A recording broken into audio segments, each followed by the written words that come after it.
Hey, what's going on, everyone? And welcome to Hypersapien TV. This is episode 4, and this is with me, myself. And I've also got the lumberjack leaping from the tree to tree, of course. I've got Roger the Pirate, aka Roger the Prawn Star, doing what he does best, his fishy business. We've also got Cody the Aussie Brony, galloping in with his cartons of Pepsi in the background there. Yep. I started sounding a bit Nazi. I mean German. I like what Stolzy said. The G-Man will pay in any. What? Oh, here we go. See how I quick the thing laugh? See how I laugh? Anyway, we'll quickly go through the chat like always to see what's going on before I move on to the next section. We have good old Dog Whiskers coming in with his dog-like face, showing it everywhere. Just how he does, rather. We have Mark Shed Talk. We have Stylesy, the G-Man will appear in my sex. What? What? In any? The G-Man will appear in any sex. In any sex? I don't know. There might be a few possibilities that I might turn down, but you'll have to approach me and talk to me about them. Yeah. We have Beach Girl. G is gay. Yeah. Well, okay. Good on you, G. Yeah. That depends on what you identify as. It also depends how happy I am. I guess, Yeah, true. That's right. I mean, the Flintstones taught us all that, right? They did, yes. Sipping tea like Kermit. Yeah, shout out Fred Flintstone. I know he's a huge fan of our show. Good on you, Fred. Yeah. So we have to give a shout out to Hypersapien TV, Mark Shed Talk, Cody the Aussie Alistair fan Brony, and Roger the Pirate, and anyone watching out there or who may watch in the future. Future watchers. Woo. All right, and there we go. You're all good, Beach Girl. Oh, no, that's all good. The chat's moving fast. I didn't know you were meant to be happy, Beach Girl. Styles is he gay? Well, okay then.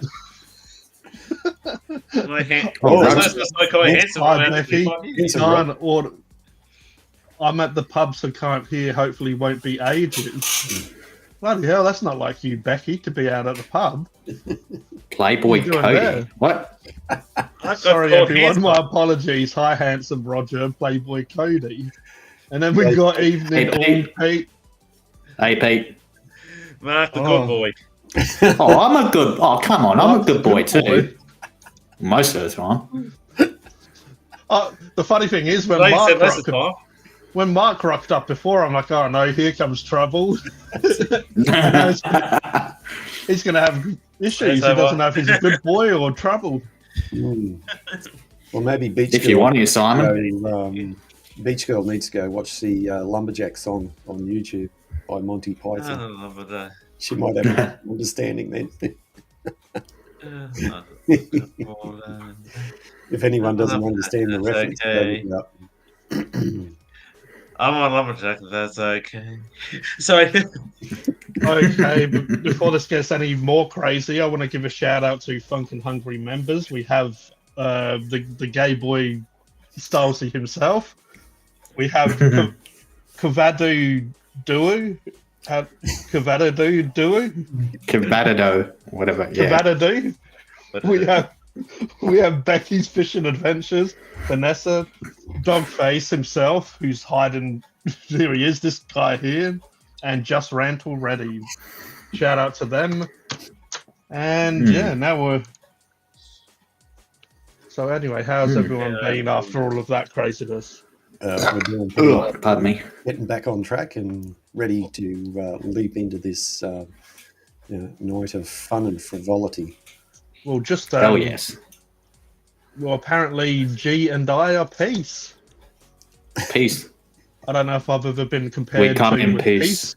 But maybe that's why the aliens love to get naked for me so much. Do like the Japanese? Maybe. Yeah. Oh no! What have we got here? Someone on a paired device, the pirate. What will 2050 No, really? be like?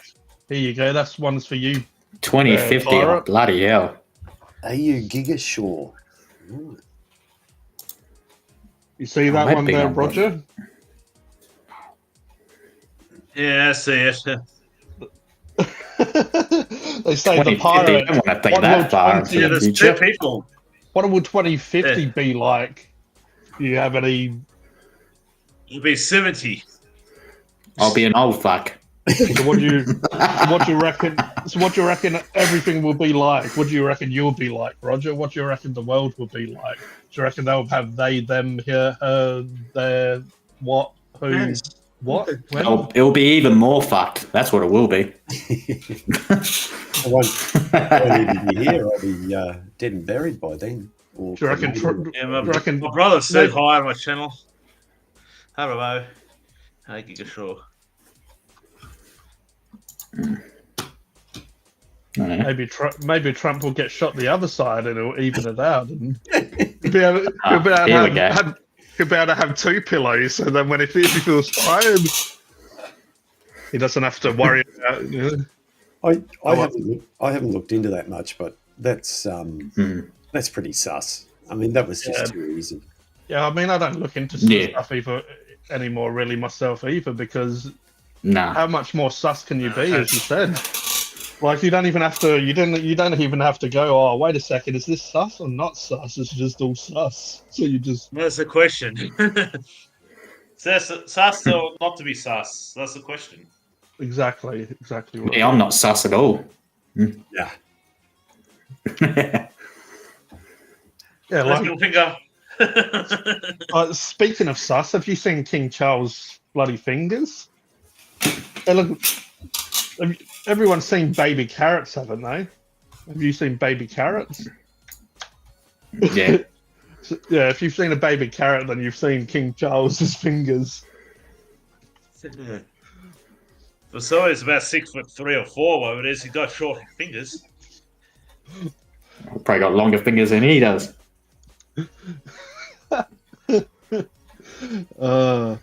Hi, blokes. Exist to exist.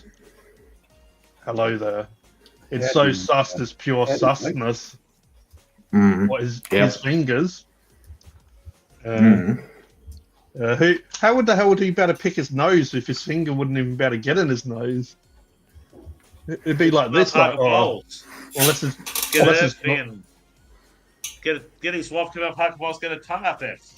unless his nostrils, you know, unless his nostrils like, you know, lactate. I can't even reach my nose with my tongue. Is this something new, or is it just What? King Charles's fingers? yeah?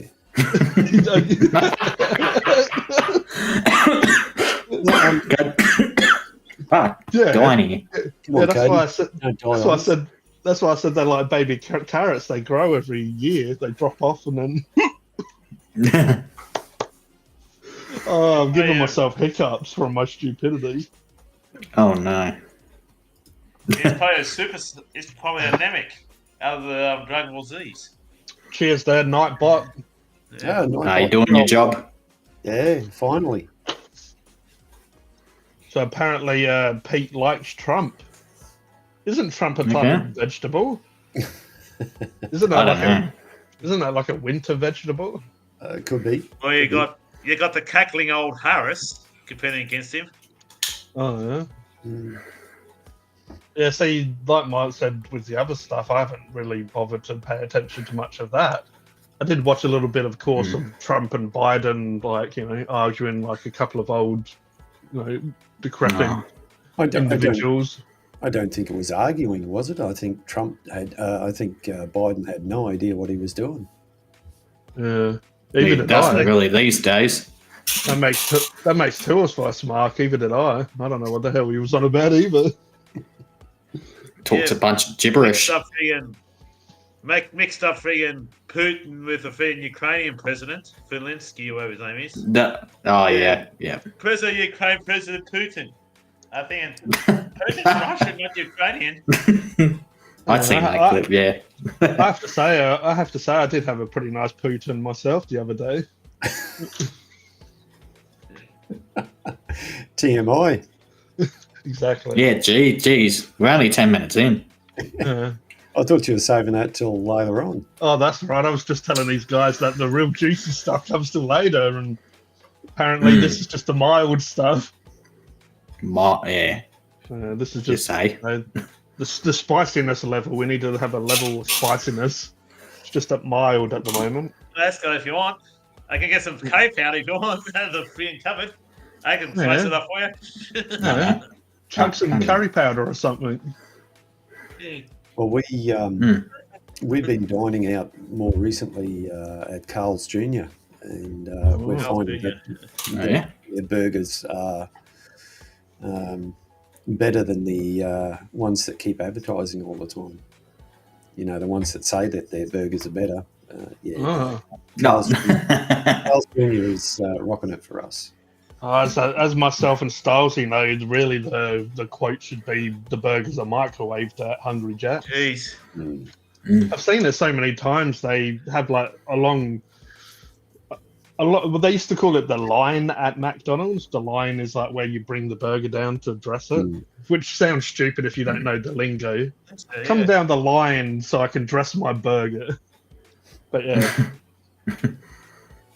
But when I've seen Hungry Jack's plenty of times, if you're ever inside and you can see into the kitchen, you look at them when they go they're down and make the burger, and they throw the burger in like a big box when it gets to the end, and that's obviously the microwave for like, they chuck it in for 20 seconds or whatever.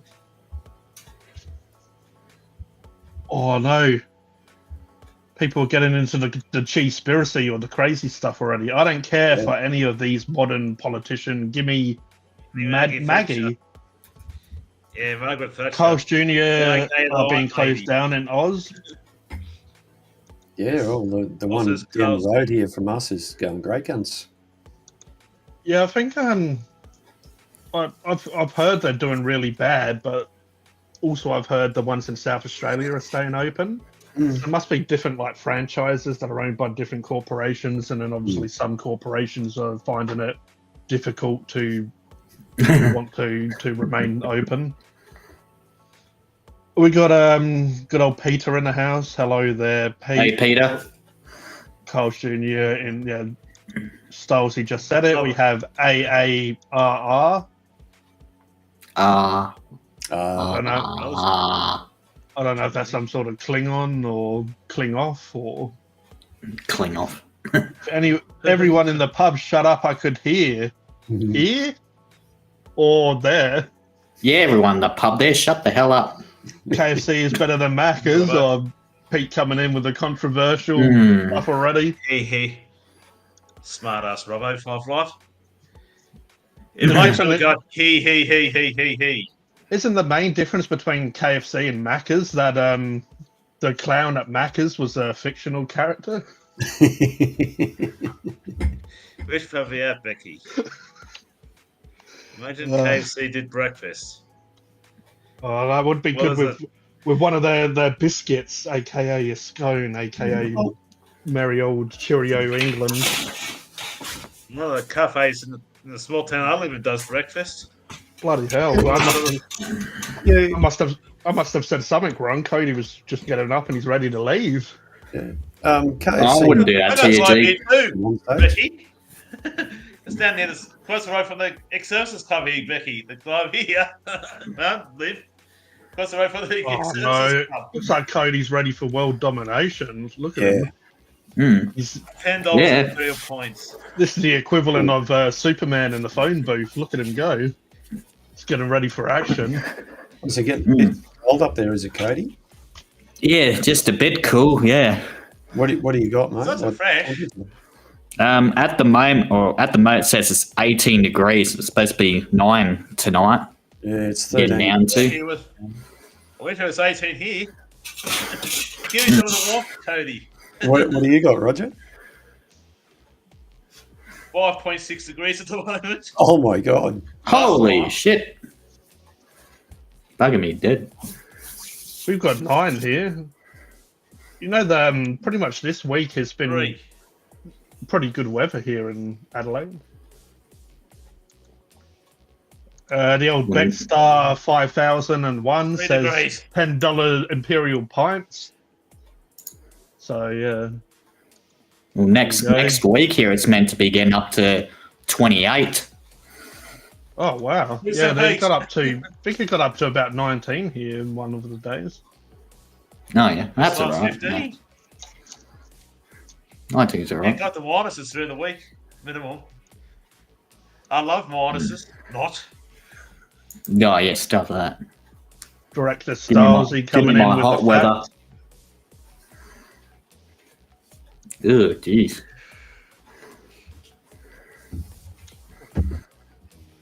All right then. Anyway, how have you guys been after all of that craziness? What is it? 16 minutes in. It feels like we've been in for a few hours already. How much craziness has happened? So, does anyone have anything they want to add? How have you guys been this week? Oh, pretty good. Any Starting news?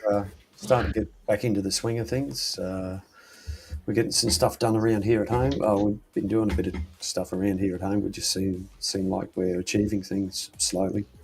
Yeah. And my dad came up today and helped me do some stuff on the steamroller. And Nice. you know, Heck yeah. we've had some really fantastic weather lately. It's just been beautiful, clear, Yeah. sunny days. Cold in the morning, cold at night, Mm. and you know, but getting around the tops of 20, 22, 23 sort of thing. So starting to get back into the swing of things. You know, we weren't on last week, so we all had a bit of a break. Even I didn't do my live stream last Tuesday night that I normally do about the steamroller or what's happening in my head. However, I'm going to get back into it Tuesday. So, yeah, that's sort of what's been happening here. Excuse me. For anyone that is watching that doesn't know, Mark has his own channel, Mark Shed Talk. If you are watching on a different channel, one of these different channels. So yeah, how's your channel been going as well? Channel's been going pretty well, actually. There's one particular video that's just gone bonkers in the last sort of month and a half, 2 months. It's up to 137,000 views and regularly get comments. And I interact with some of those comments, whether it's give us a thumbs up or I actually write something. It's thinking about it now. It takes a fair bit of time, believe it or not. I've put out a few other videos, just sort of because I feel like I need to do something, or just I'm thinking, okay, I'll put something up. It's a video from ages ago. It's not getting any crazy views, but at least it's happening on the channel. I've started. There's a few other.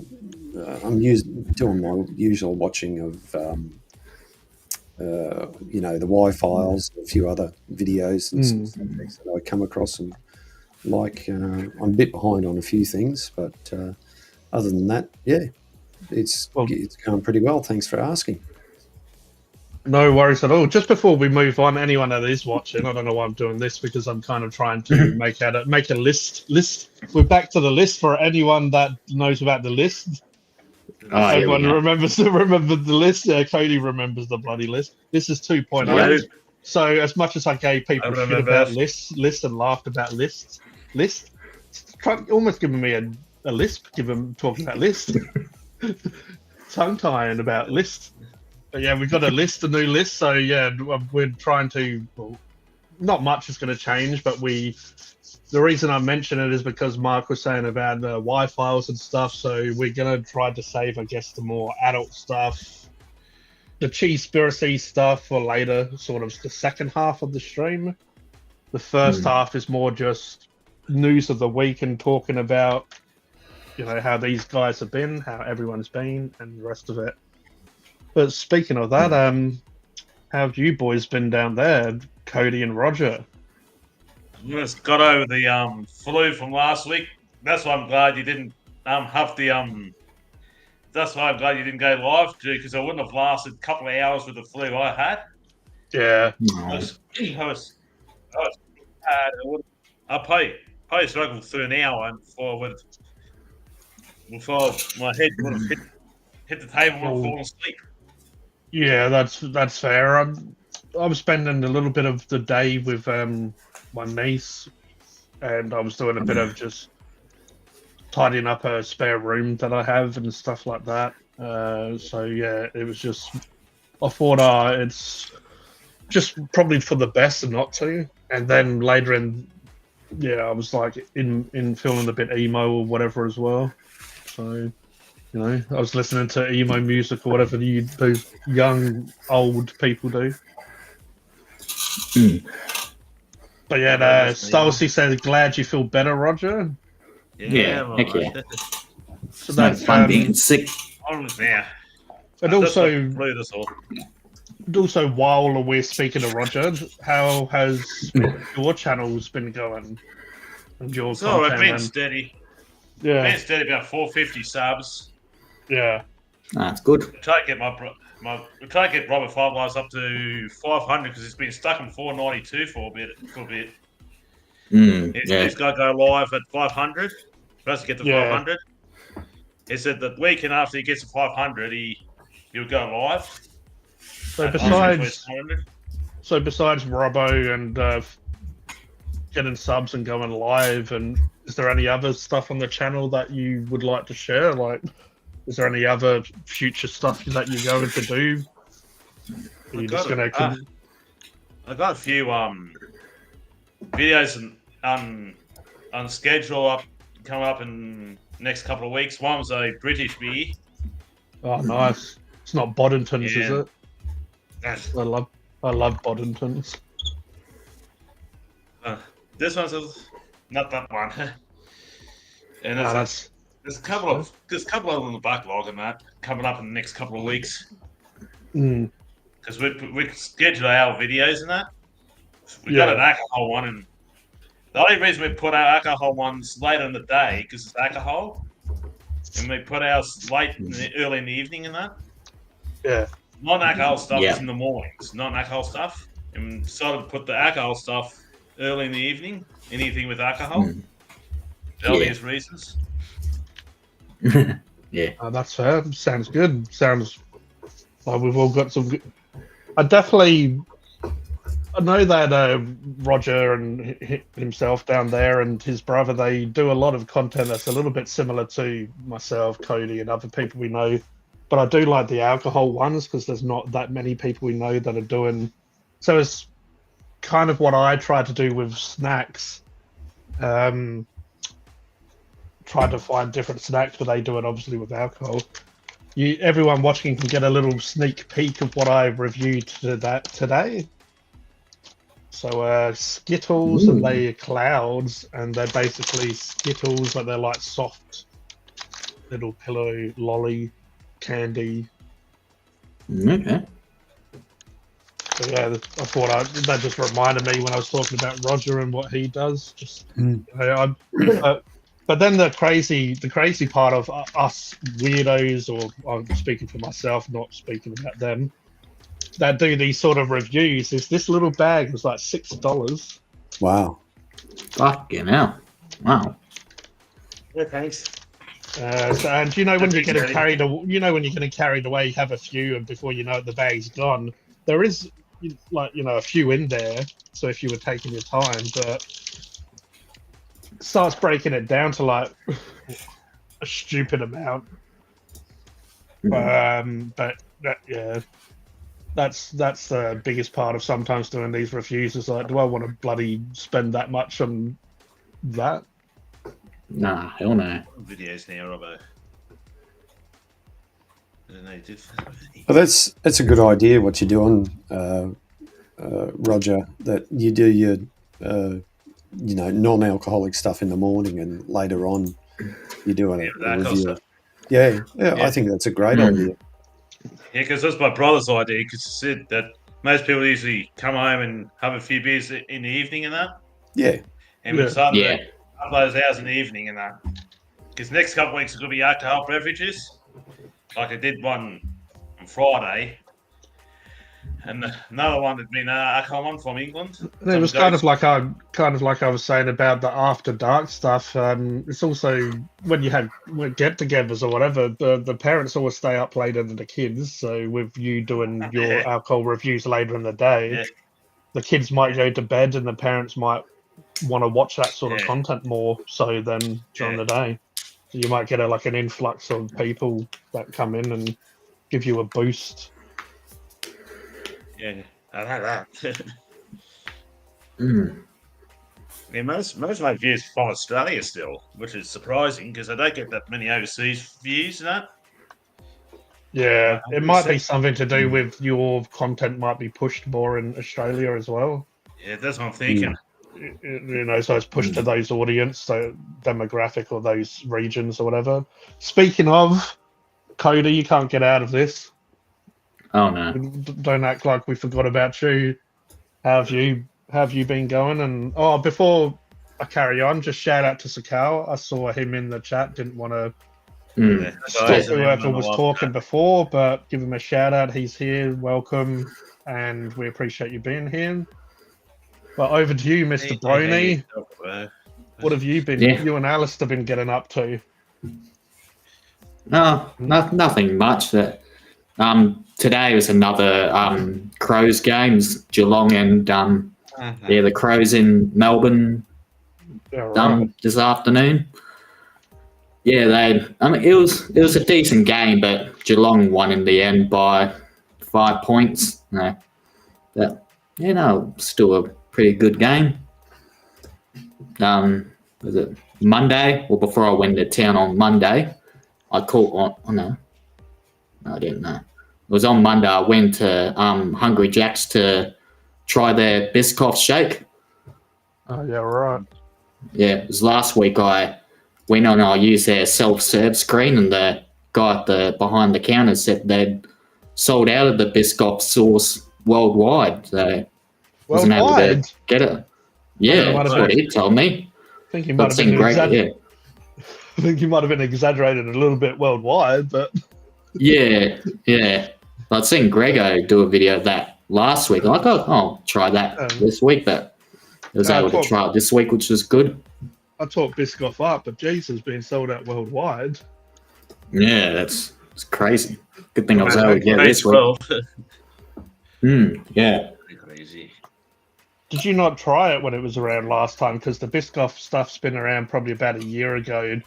And from my knowledge, they got rid of the M&M Storm and they replaced it with a Biscoff one full time. So the Biscoff stuff should be staying around full time on Jacka's menu. So they replaced the M&M one. Because when I heard about that, I tried to review an M&M Storm because I haven't had one in ages. But they were basically out of stock by the time I got already heard that they were going to get rid of them. Oh, damn. So you didn't end up trying the Biscoff shake then? Oh, also Storm, I went into town on Tuesday and tried it, did a review of it, and I'll show that on stream on Monday when I go live. Now, one thing I do have to point out that's good about the Biscoff Storm is a lot of time McDonald's, when they do their McFlurries, they will do, say, Tim Tam, Cadbury, whatever. They'll have the Tim Tam chocolate pieces, they'll have the Cadbury chocolate pieces, but then the chocolate or the sauce that they'll put with it will just be their regular chocolate sauce that they always have. But the Hungry Jack's Storm, the Biscoff one, it actually has the legit, proper Biscoff sauce and Biscoff biscuit crumbs. So they're not just using their caramel sauce. So it actually has so the actual Biscoff topping, the sauce actually adds that Biscoff flavour as well. So they definitely weren't cheaping out. They weren't just being sort of piss poor with it. They've done a pretty good job with it. No, they did. Yeah, made it good. So what else has been happening, Cody? Well, this week I went online and filled out my passport application, so I'll print that out and go into the post office on Tuesday to sort that all out. Yeah, nice. A few friends and I plan to go overseas in January sometime, mid-January, so sort that out before then. Where did you say you were going? We're planning to go to Japan. Oh yeah, that'd be pretty killer for sure. Yeah. Heck yeah. Are you gonna do some? Sorry, guys. Are you gonna do some vlogging at all? Yeah, I might. Yeah, I'll bring my camera with me. Yeah, and I'll film a lot of stuff. So a lot of us would like that. Yeah, when are you going, Cody? Around mid-January, middle of January next year. Right. So they're winter time. Yeah. Yep. Your middle of winter. Yeah, lovely. That'd be good though. Be the first time I've been overseas too. I think you've picked the right first place to go to. I think it'll be an amazing experience for you. And what I've seen, it's a pretty incredible place. Even coming down to architecture and even food, their food is like we all know, food is food, but their food looks and is prepared a certain way, like that traditional food. Yeah, obviously they're still going to do bloody burger and chips or whatever, but yeah, the way they process is kind of like other cultures. It's very different. It's very they're a very interesting culture. They do stuff very different to what we used to, but of course the modern world still takes over. Everyone, like the mainstream marketing monster, still pushes through everywhere and wants to keep everyone to be exactly the same, where to me I like our differences. You can have someone who's native to Japan be interested in American culture or whatever, that's fine, but the traditional cultures that we have in each country is what makes us different, which is what's great about this planet. Make sure you carry plenty of cash for you too, Cody, because there's not many ATMs around certain areas and stuff. And they don't accept digital payments so much. They have to carry a lot of cash there. That's what I know. You planning to go anywhere particular? Not really. We haven't really planned it out yet. Maybe closer to the date we'll start planning out an itinerary. What culture makes the cartoons like the Has-Been Hotel and stuff? That's not Japanese, is it? Is that American? Yeah, that's American. Yeah. Are you interested in any anime and any? Because obviously a lot of that's Japanese manga. I liked manga when I was younger. It's basically anime, but it's very grown up, or like R-rated, lots of blood and sort of just like nudity or just violence or whatever. But that's, I guess, an easy way to explain it a bit. We have Dogface here saying, though, nice codes. Could you bring me back a woman or two in your suitcase? You can try them first.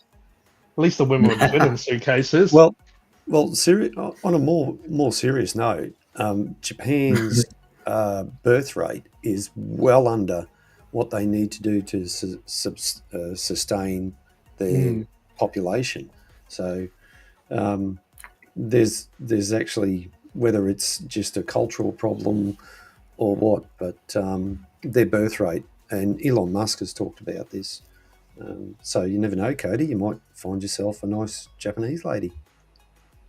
Maybe, yeah. But if you want some, I would probably, when you get to the planning, definitely get yourself a Japanese rail pass. It'll make life a lot easier. Look into that. And from a historical point of view, I would, seeing you going there, go to Hiroshima. Hiroshima, oh yeah. That's where they dropped the bomb. Oh yeah, yeah. Yeah. So you can do. There's a lot of new things. There's a lot of things, but get a bit of cultural perspective, and go look at some sites like that.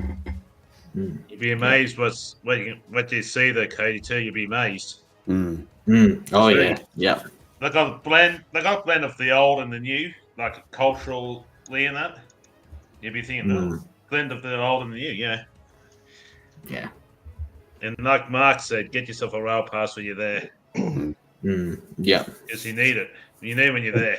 That's sort of things you can look into when you're offline, and there's travel advisory or travel vlogs that you can watch to get ideas on where to go, or some really good deals. That's the other thing.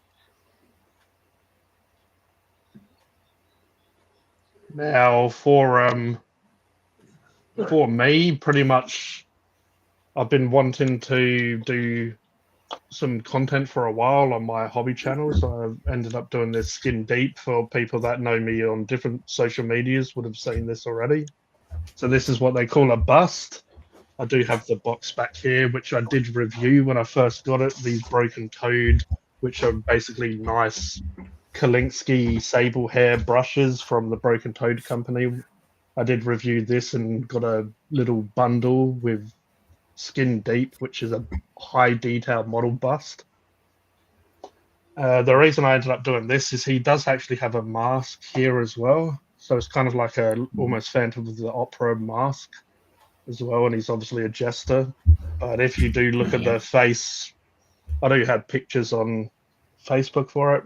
But yeah, the face looks quite withered, old and miserable and stuff. But obviously it's kind of, to me, when I was trying to work out what I wanted to paint, it just popped into my head, and I've had it for a few years. But I just thought it's very an emotional but interesting piece, how the show must go on. He's obviously looking like he's not in the mood to probably even continue what he's doing. But then you just put on the mask and the show goes on. But also a few different ideas I have, like I've Xenophil highlighted this, which is Xenophil is where the sun emplacement is. So here I do have 2 ring lights, but if I did turn this off, it's basically so you can see where the direction of the light's coming from. So I've done that on this, which by using a black and white primer, and I have left the back more black because I want to do that in the shadow. So yeah, and I have been just mucking around with painting for this model here, but that's just me because I want to record footage for this. I'm just, sometimes with stuff, people who are creative, anyone that has different interests like that, it's like almost you wonder if you forgot how to do it sometimes. So this was just putting some paint onto a model. With Funkin' Hungry, I do keep up to date with my, Simon, I don't, because I don't believe he's on Facebook, but Stylesy and Dave and other people, I'd keep up to date with them with content a bit more, because obviously they're members, so I feel like I owe it to keep them up to date with what's happening on that content. I don't know if anyone noticed, I didn't upload for about 15 days, and that was just because I went through a stage of just losing a bit of that passion and a bit of motivation to want to, even sometimes editing myself and listening to myself and just looking at myself when you're not in that sort of headspace can just be a bit of a challenge as well.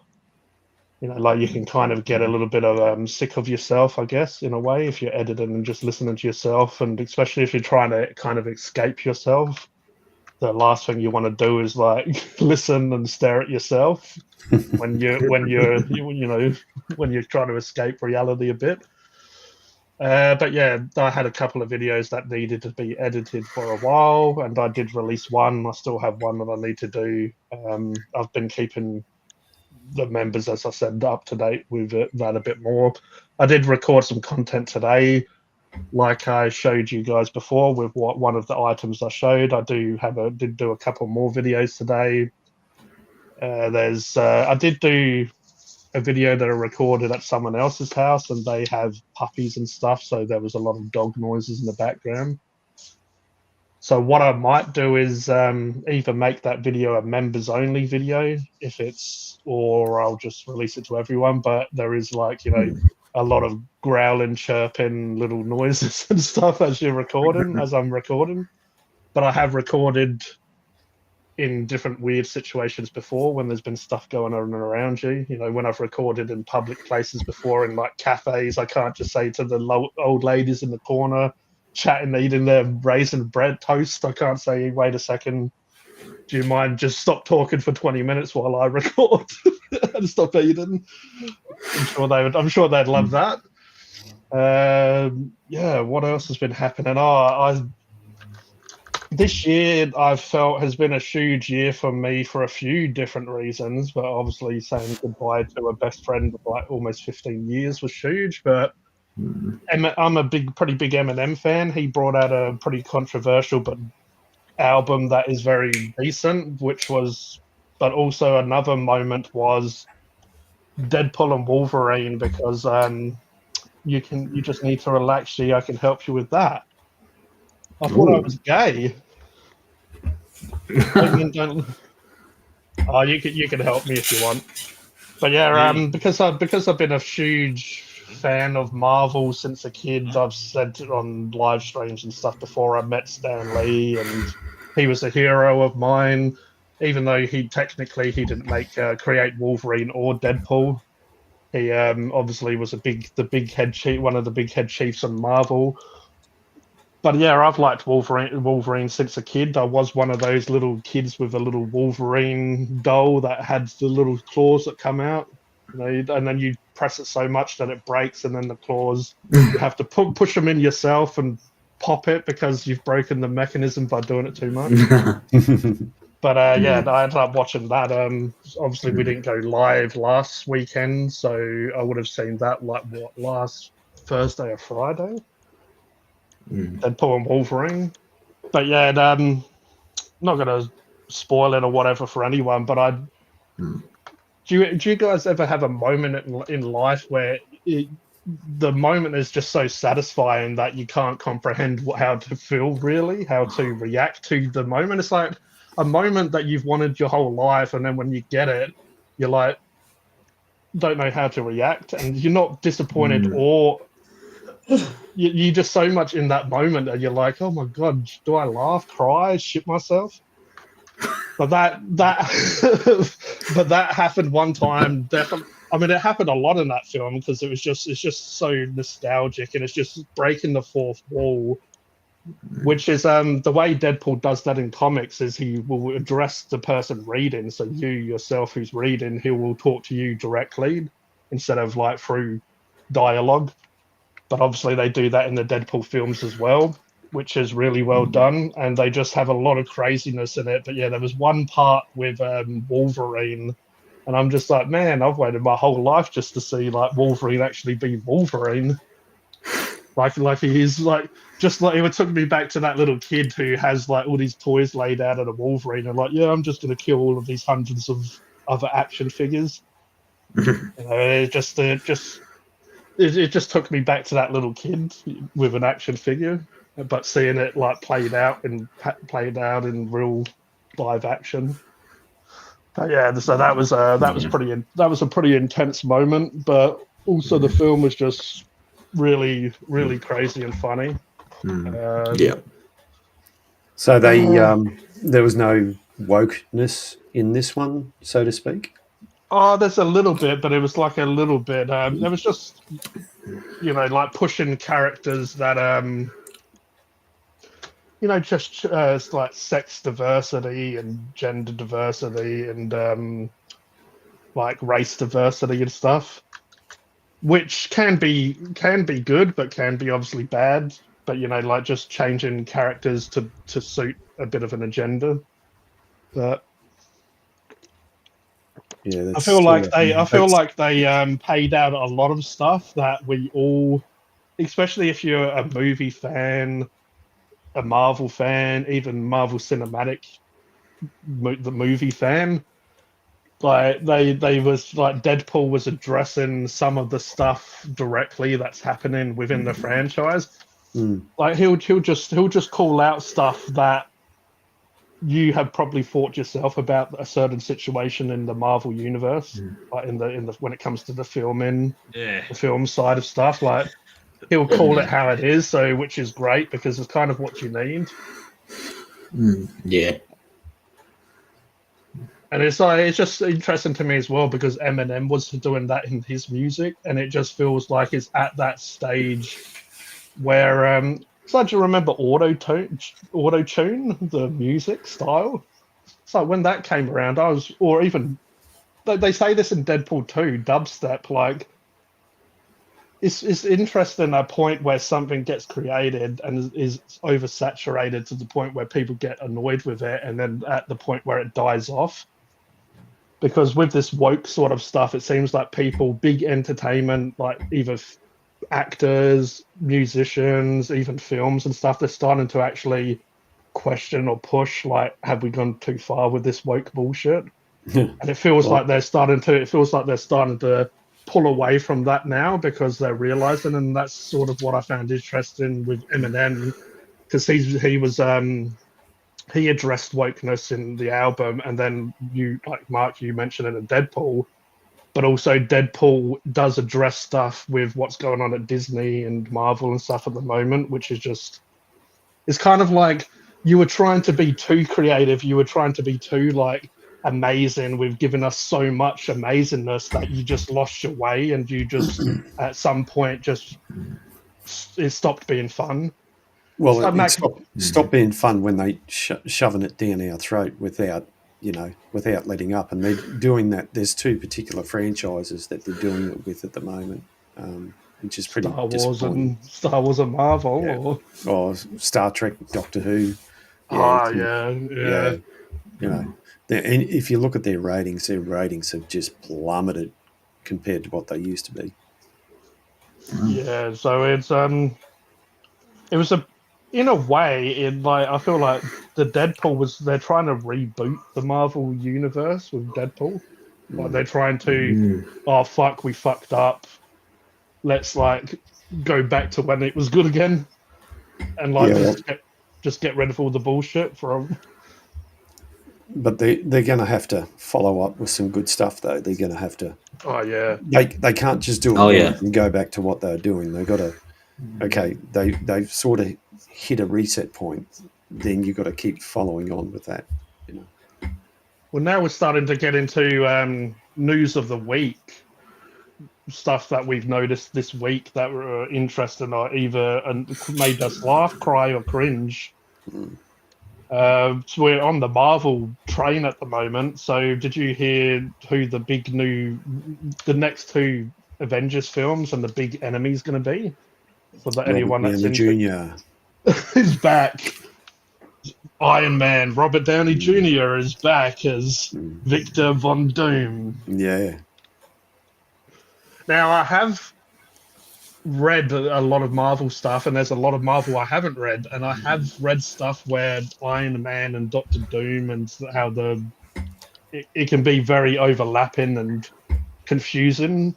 But I just wonder if he's going to be like a straight up Doctor Doom, or if he's going to be like a variant in a certain comic line that had him a certain way, where he might be, like Iron Man from a different timeline or whatever, different dimension. Yeah. One channel I suggest you have a look at, G, is on YouTube here, Nerdrotic. It's a pretty good channel, and he talks quite openly about, the wokeness and things like that. But they also talk about, what's happening in the popular culture sort of thing. He's very definite on some of his views and things like that. I think you'd really like his channel. He does live streams and various other things. So yeah, and he knows what he's talking about too. He used to own a comic book shop. He's a reformed alcoholic. He's talked about that in his past live shows and things like that.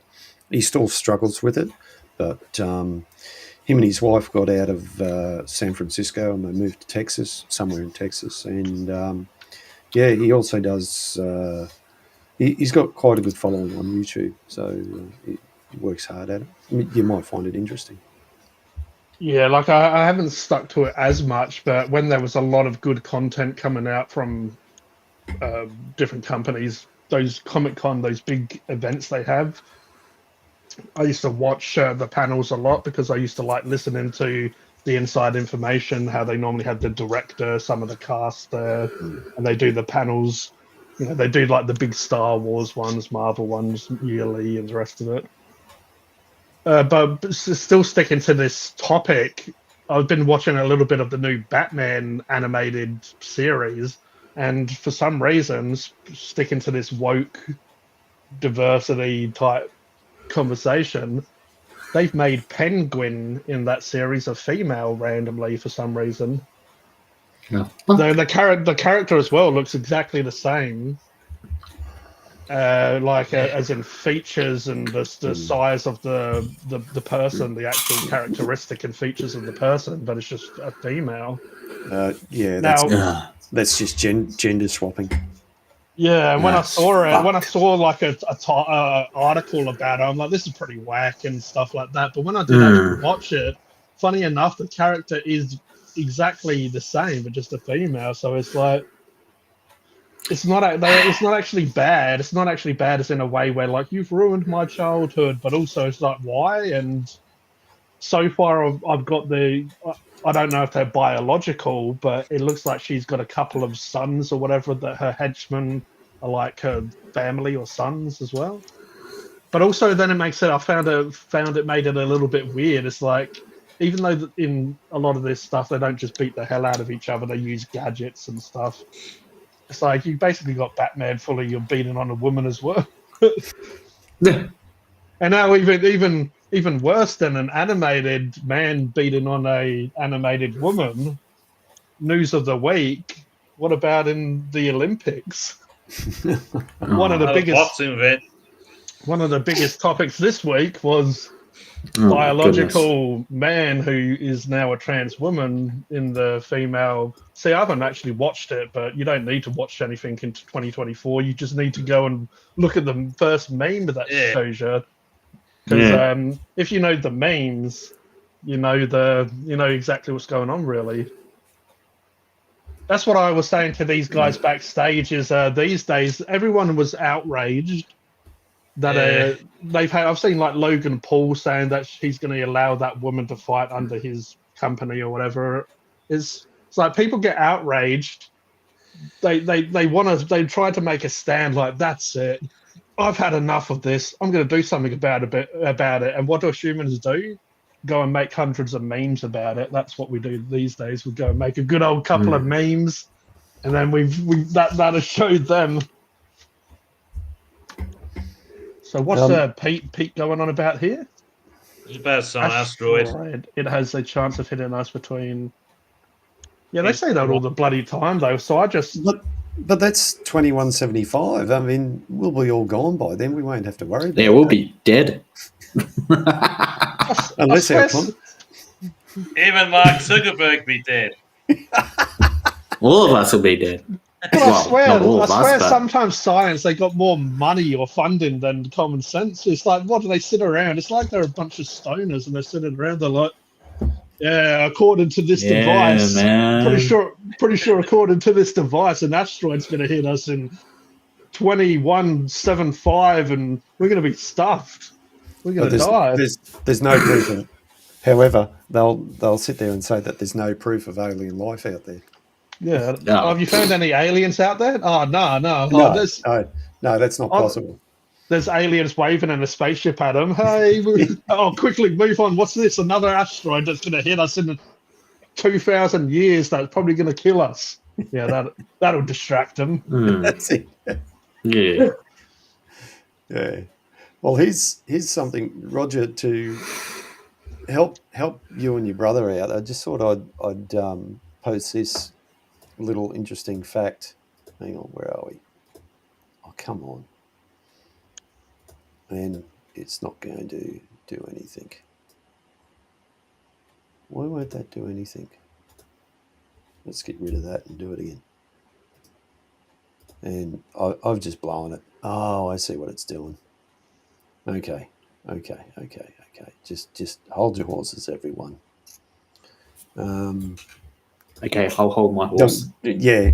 Oh, you got a horse. Okay, don't worry about it. I've just ruined everything. I've only got an invisible horse. It's to do with YouTube, and I thought I'd do a search on how many active users that YouTube has, and YouTube has over 2. Be my horse. That's it. That's beautiful. Oh, that's sick. That's incredible. YouTube has over 2.49 billion monthly users. Among these are 80 million paid subscribers, taking into account YouTube's premium music services. Just over 1/3 of the world's population uses YouTube every month. So 47% online global population are YouTube monthly active users. So that might sound like a lot, but what I'm trying to say here is that I think we got to be pretty thankful that our channels are getting out there and getting viewed by all these people. You know, it's pretty amazing, and that's all partly to do with what we're doing, the algorithm, and maybe a few other things thrown into the mix. So what you got to keep doing, Roger, you and your brother, is just keep going, mate. Just keep on plugging away. What is interesting to go on with what Mike was saying, and Mike was saying before about his channel doing well with certain videos. The Hypersapien TV channel is started to get up there where the live streams are main. The live streams are started to get up there with views, likes, and even a few comments. Not really many, but most people don't ever tend to comment on live streams much because they've been watching the content normally already. You know, once it's been published, a lot of people aren't going to interact much on it. But it's just quite good that the people obviously that sort of enjoyed this content have stuck around, but it has been growing still. Because when I did it on Funkin' Hungry and stuff like that, obviously a lot of people would come on expecting it to possibly be food content or whatever, and then people just stuck around for the banter and the conversations and stuff. But I mean, I have 54 subs on it, and I'm not really that fussed about analytics or subs and stuff on this channel. I mean, it would be nice to have more, but it's just this is just a channel for us to do what we're doing right here, right now.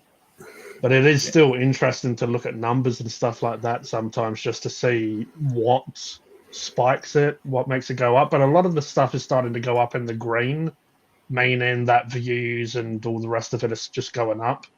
Like, that, and this is so far it's pretty much just been live videos that have been going up. But yeah, the views have gone up, the watch time's gone up, and all the rest of it. So it's just for a fresh channel as well. It's interesting to see it from a very small channel's point of view. Like Mark was mentioning before with the analytics, it's interesting to see how it goes up, and especially for our smaller channels. And Funkin' Hungry and the Hypersapien are small, but this channel's even smaller. But it's just interesting how it takes off. That's why I tried tonight. I made the scheduled event for tonight yesterday, so I had the event already pre-programmed.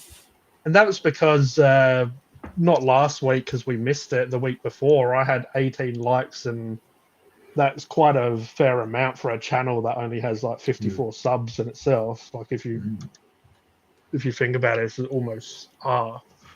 So it's just interesting. I was sort of saying that to Mark before. It's interesting sometimes to just do these little tests almost on yourself, just to keep a bit of you monitor on a situation just by trying different stuff.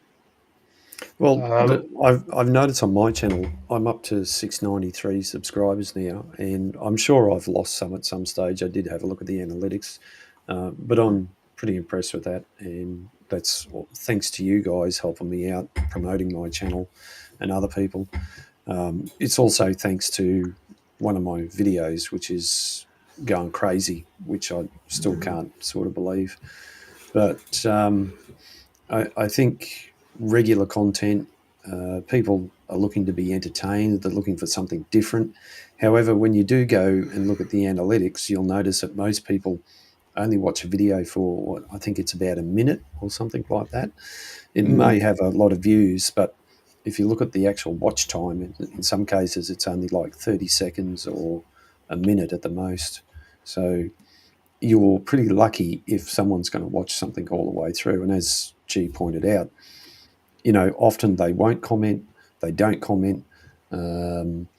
Maybe they started watching it, then they've walked away from the computer and they've gone to do something else, make a cup of coffee. They've, they're on the phone to a friend or something like that, So there's a number of different factors. And we in this modern day world are being bombarded by notifications on our mobile devices from,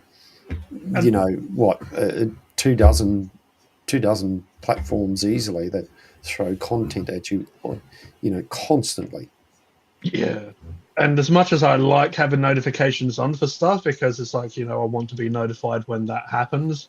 But then I'm sure we all get it when we get like 10, 20 different notifications from stuff. It's overwhelming and you almost just want to clear it off. But also you don't want to do that in case you miss. But my best painting video is 18,000 views just over.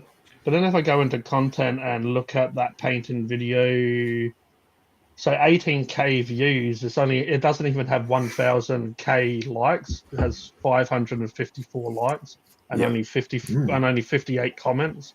But also, it being a painting video, I wouldn't imagine that many people were commenting because they might be watching it when they're painting But it just, even if you go to big name artists that have millions of followers on, say, YouTube, you look at the likes of their videos that have millions of views, they will only have like, say, 200k likes. So it just goes to show you how much people are interacting with this content, but also not interacting with it. They're listening to it, watching it or whatever, but they're not actually liking, commenting, which unfortunately is sometimes what helps push that in the algorithm to be what you see first. Yeah. I also think it's a little bit false on YouTube's half, because I've got on the second screen here, I've got my YouTube channel open and I'm watching us slightly delayed, and I can go over and give myself a like or a thumbs up, so it's sort of, in that situation, it's false economy.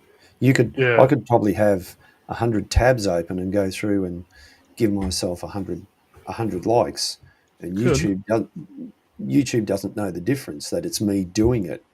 Also, it can be a business. How, like what you're saying is some people, how they will, SEO score, I'll help you get your search engine optimization scores up. And really all those people that you're paying to do that sort of shit, I just would imagine that they just have hundreds of accounts and they're just got all these different devices liking it. They're sitting around with their friends liking it, watching 5 minutes of that, 5 minutes of that, and you're paying them just to... Or some of this stuff, I heard somewhere, most of this stuff, you could actually set up a bot, like Nightbot. You could set up a bot to go and like your channel or watch your videos or something like that, Yeah, I've heard even like big name rappers or whatever saying that other ones have paid people to do bots to get their views up. So it looks like, say, they got 1 million of views in this amount of time, but then it isn't like legitimate views. It's bots or whatever. So it's an interesting world we're moving into with a lot of AI and bots and stuff, which has been around for so long, but it's getting to the point how on like these streaming music services, obviously the more streams you get, the more revenue you get from the stream. So if you're lying, pretending that you're getting more views, more likes and stuff than you are, then obviously you're breaking the law, because you're you're pretending.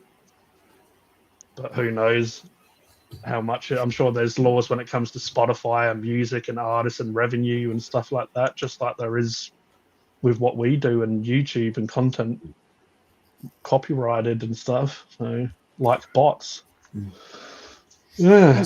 Wasn't it was it Taylor Swift or one of the big performers that there was something about to do with money and revenue and so on, and she got on and said, yeah, well, I think it was a female artist of some sort, and she said, I might have all this money or something, but I'm still waiting to be paid. And in this case, she was still waiting to be paid from Apple or someone like that. So a lot of these, that was a while back. The record companies are famous for doing that sort of stuff. They'll be making money, yet the artist is hardly getting anything at all. Well, it's interesting as well.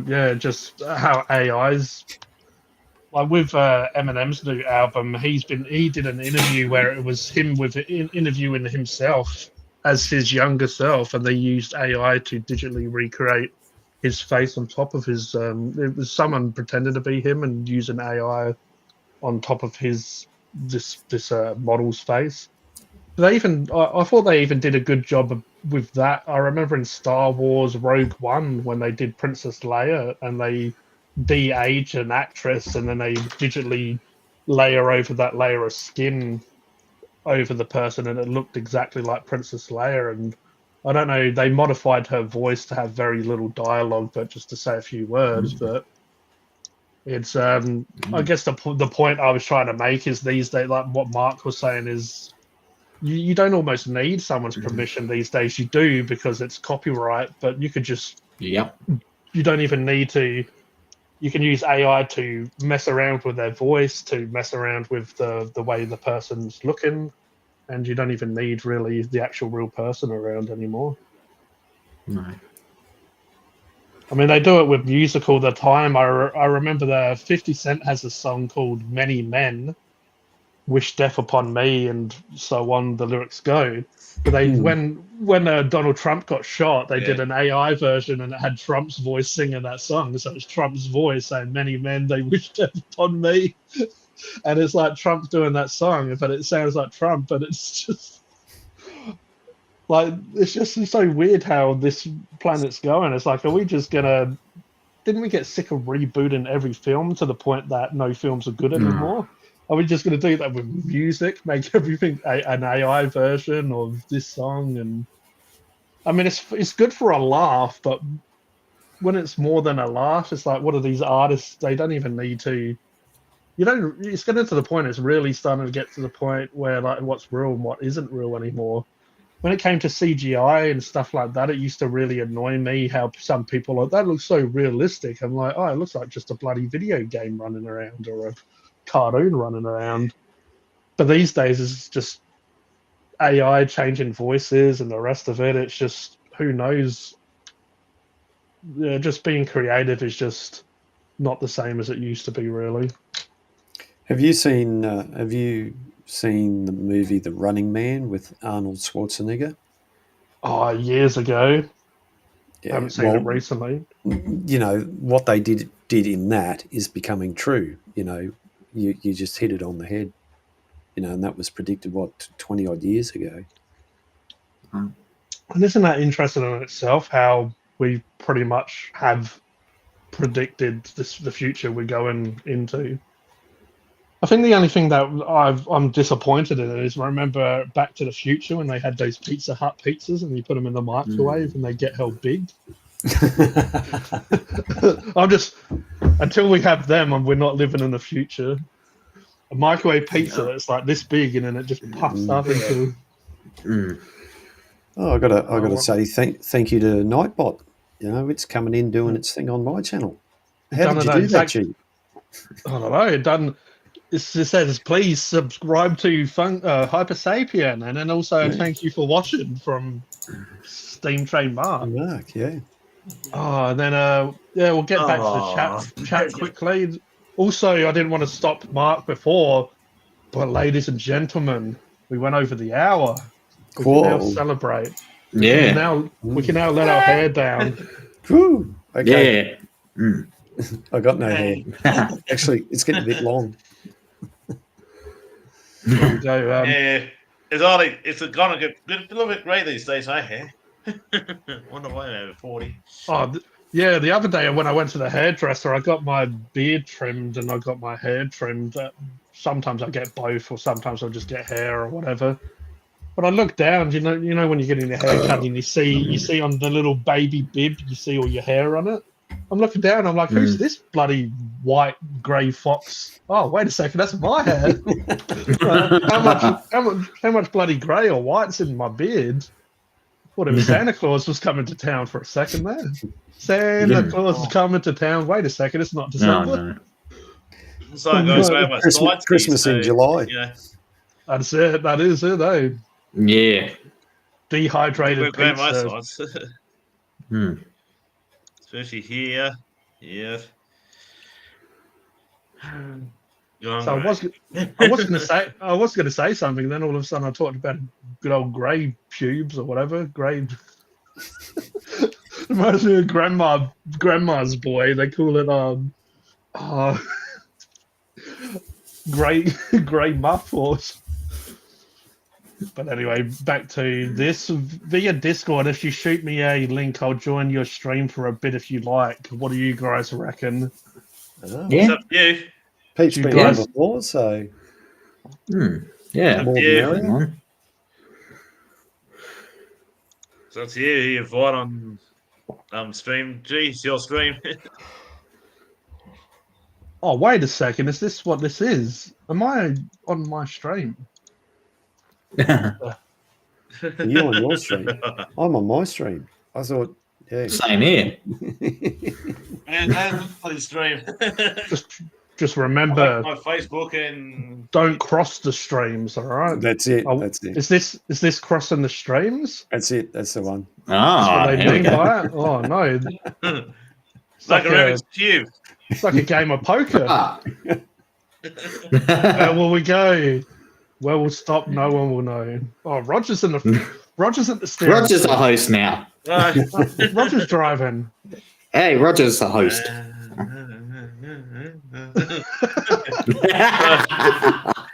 Oh, Roger. I've been crazy, so. When Mark started doing that, it reminded me of bloody Kermit and Fozzie Bear, where they're like in the car. I think they were listening to music or something. But anyway, so Pete might join us soon. So if anyone wants a drink break or whatever while or before Pete gets on, go for it. And if anyone else wants to join us, I will leave the link in the chat. I'll leave that for dance, beach girl. Neither can I. Dance, I got 2 left feet. You want to know, beach girl? I can sing, but I can't dance.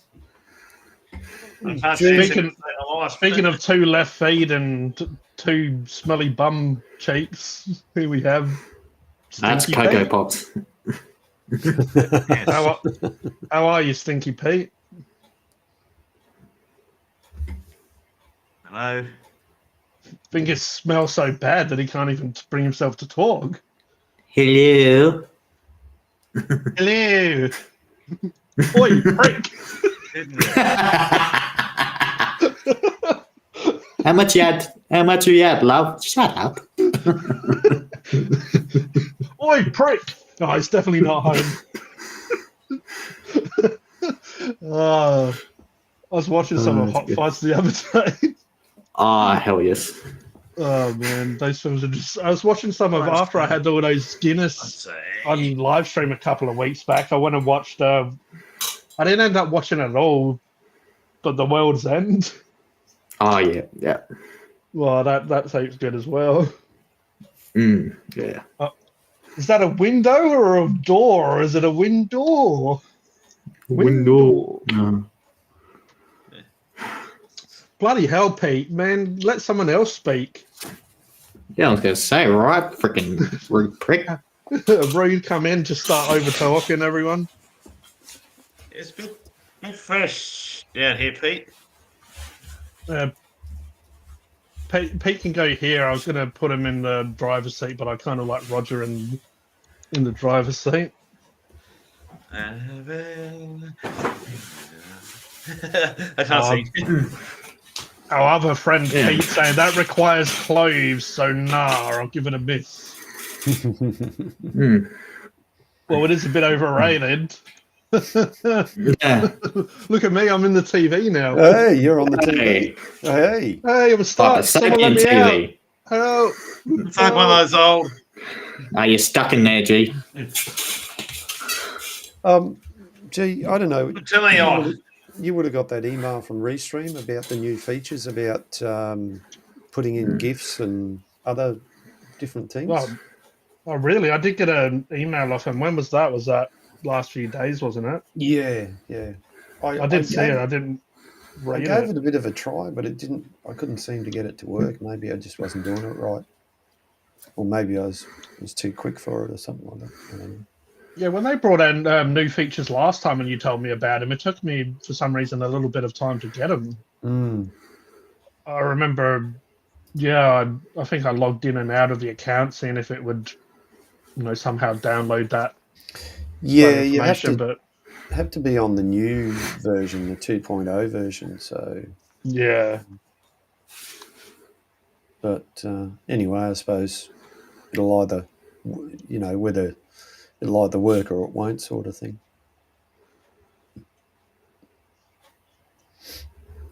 Oh, yeah. So Stinky Pete sure stunk up the place, didn't he? Yeah. Oh, yeah, there he goes. Jesus. There he goes. He's gone. Woof. Woof. Woofed on. Waffed on. Magic.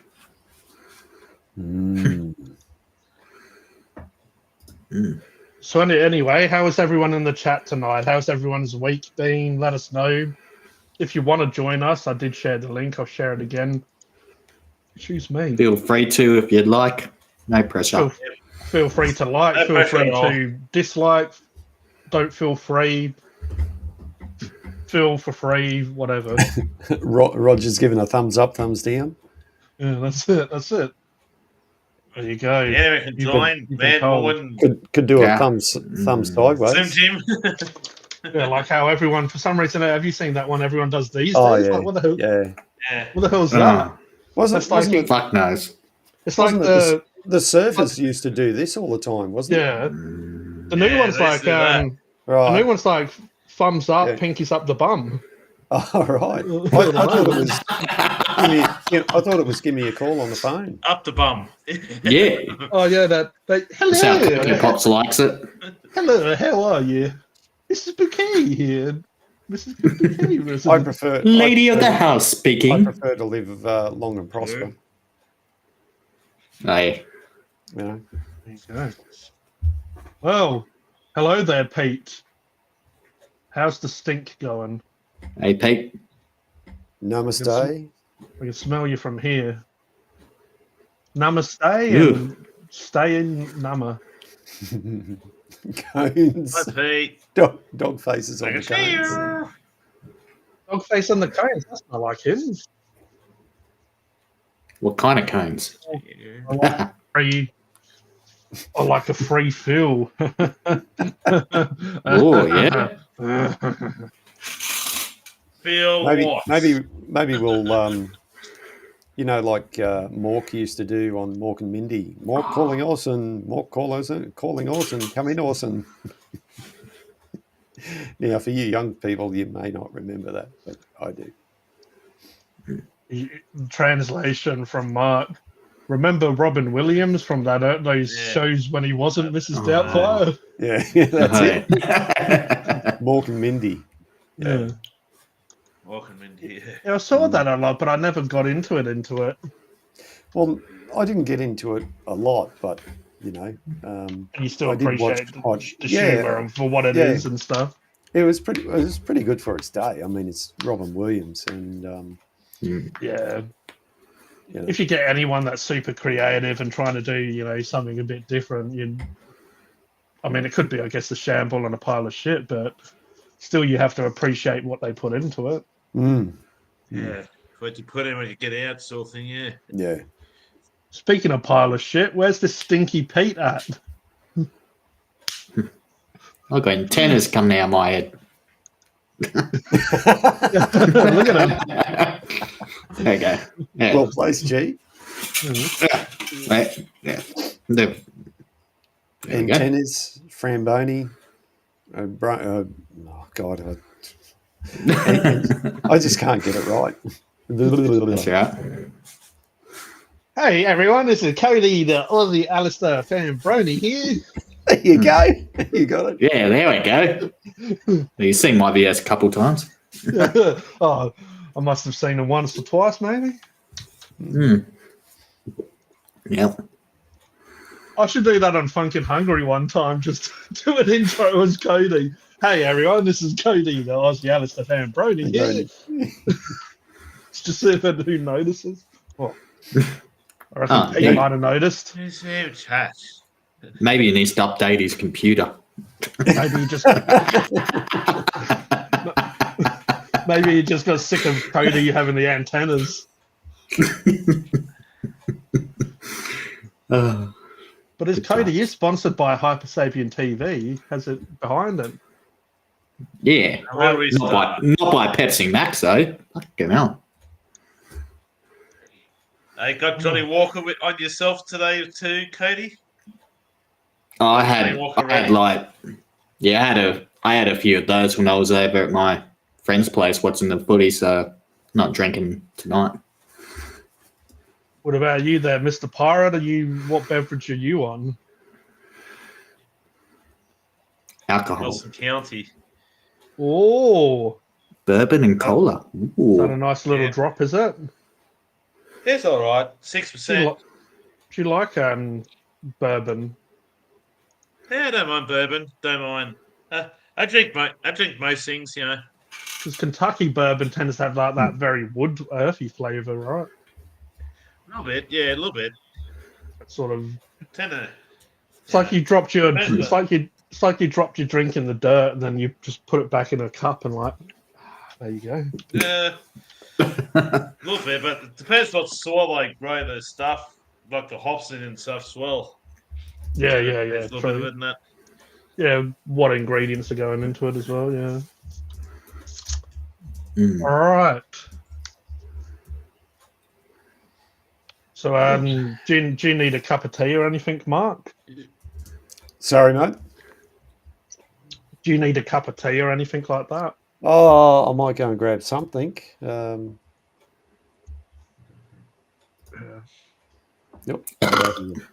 Well, that was well brought up. Pity you weren't. Yeah, I might just go grab something. He just got backhanded like a red-headed stepchild. Isn't that what you say? Yeah. That was well brought up. Pity you weren't. And then you retort with, you should have been locked up or something. Yeah, you were dragged up or something. Oh, there you go. I think Cody just got twice.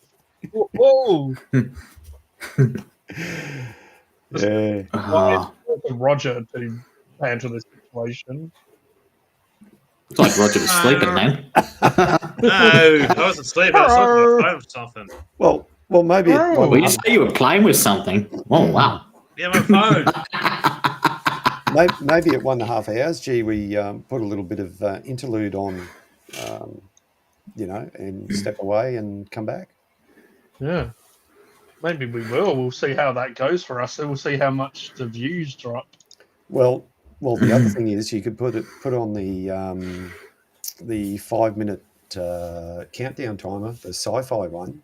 That's a pretty good one. That's a free one. That's a premium YouTube thing. Yeah, you could use that. I'm sure we wouldn't get a copyright strike for that. Because that's actually... It was royalty free. Yeah, if you set a video to premiere, that's the other thing, Roger, you and Robo 5 Life can do. is set your videos, right, when you upload them, set them to air at a particular time, set them as a premiere, right? That's going to attract some more views for you. You can set that up in YouTube. What you can do as well, you can, from premieres, you can link a premiere from your video to another video, which is pretty interesting as well. Okay, I'd be interested to see how you do that. Yeah. I know those guys normally do like their videos like an hour apart, but it would be interesting to do. You could premiere from like Robbo's video to Roger's video. So then, and what that does is it brings all the audience from the first video to the second video. You know, like it automatically loads the second video with the same audience. I know they do that on Twitch a bit. They do those raids. I don't know if you've looked, you guys are that familiar with that platform, but they do raids where I don't know the technical side of it much. I've only just been a part of the audience really. But again, on Twitch, if you finish in a stream, you can go onto someone else's stream and you can raid them. And when you raid them, it brings your audience from your stream to their stream, and then they can follow the content creator or whatever. I still can't get it to work. Guess I'll go F myself. As long as you go F yourself with as long as you go and F yourself with a lovely object, you know, my preference would be a cactus, or maybe some sort of Rubik's cube, or maybe some rubber ducky. Oh yeah, bro. Oh no. Had to go on because I saw your reaction as to what I was saying, and then when I said rubber ducky, I just had to zoom in.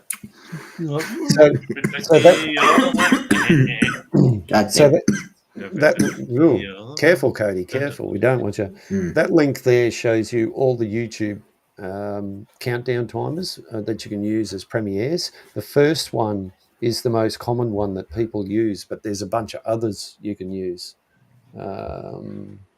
There's ones on here as well, right? But they only go for like a minute or whatever. No. You can set. I mean, when I used to be on other people's streams, this was before I was streaming myself, but some people used to have, I think in Streamlabs and stuff like that, you can have be right back, where they're like animated screens. Yeah, and it's like be right back, and it will have just a bit of animation happening just to keep people a little bit occupied. We have the old lumberjack sharing here. This is that list I was talking about, right? Yeah. That first one there, that's the most regular one you see on YouTube that people use. I think it's absolutely annoying. I just find the music annoying. Of course, I like this one. This is my favorite. Yeah. That's nice. You know, why is that? Oh, there we go. No, that goes crazy. Oh, what the fuck? Yeah. No, bitch. Anyway, that'll work. So I'm just while Mark's showing this, I might quickly go get a cuppa, but I'll be back. So it's got music. This is royalty free, so there shouldn't be any problem. You know, if we get a strike out of this, I'll be really surprised. It even says 10 minutes of YouTube sci-fi premiere countdown, but there's a whole bunch. My theory is that if you're going to air a video, you have, depending on what you're doing, of course, everyone's different. I will have a bit of, with my streams, I'll have a countdown timer, then I have an intro, and then I come on. So, and I do that because by the time people see the notification or click on it, then finally get to your stream, you're usually 5 minutes in or something like that, and you know it all, or some people come in later, but it's just totally up to you guys what you want to do. But this is a suggestion on how to do something.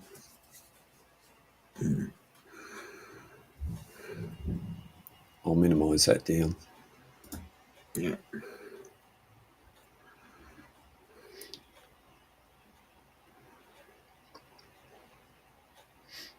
Do you worry about, or do you concentrate on what views you're getting, Cody, on your videos, or are you just going for it? No, I just game for it, really. Yeah. Yeah. And I've seen a few of my videos this year, like, gone over 100 views, or my reviews seem to, like, do the best out of my other kinds of videos I put up. Yeah. Roger, how many views are you and your brother getting when you on your reviews? Robbo usually gets in, but usually between 150 to 300, and me, I usually get about at most 50 or 60 myself. Yeah, right. Oh, yeah. Because my channel got a lot less views than he's got. Yeah, well, look, as I said before, just keep going at it. Maybe try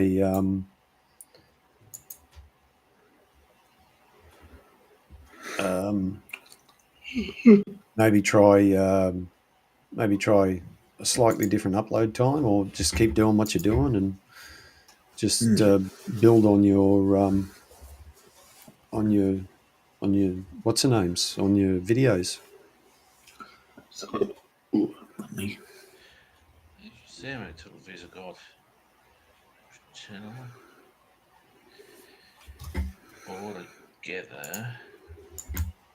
Altogether, I got 31,194 views.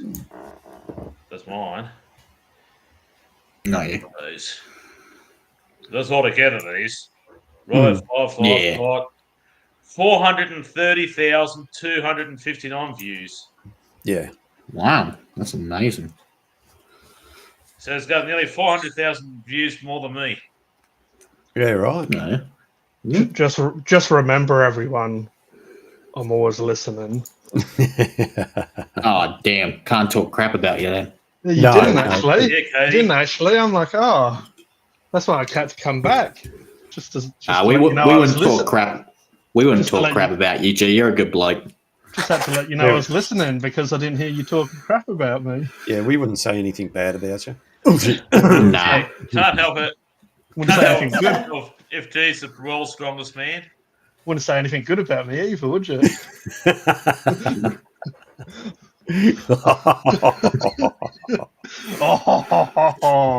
I'm having one more drink.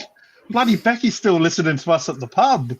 I'm having one more drink, then I'll be home. So I hope you're still live. Too many people here to watch loud. I think we'll still be live. You can watch us from the bar. Yeah. Get in and have one, Becky. I think, to be honest, Becky's just embarrassed to, let people know that he knows us. It's like, do you know those guys? Do you know those guys? Oh, no. Yeah, I know those plonkers. I'm just flicking through, seeing what's on. Yeah, this was a mistake. What pub is he at? That's what I want to know. It says something about the Globe Hotel at his place. Something called the Globe Hotel. Globe Hotel. Yeah. Roger's onto it. Yeah. What's got it?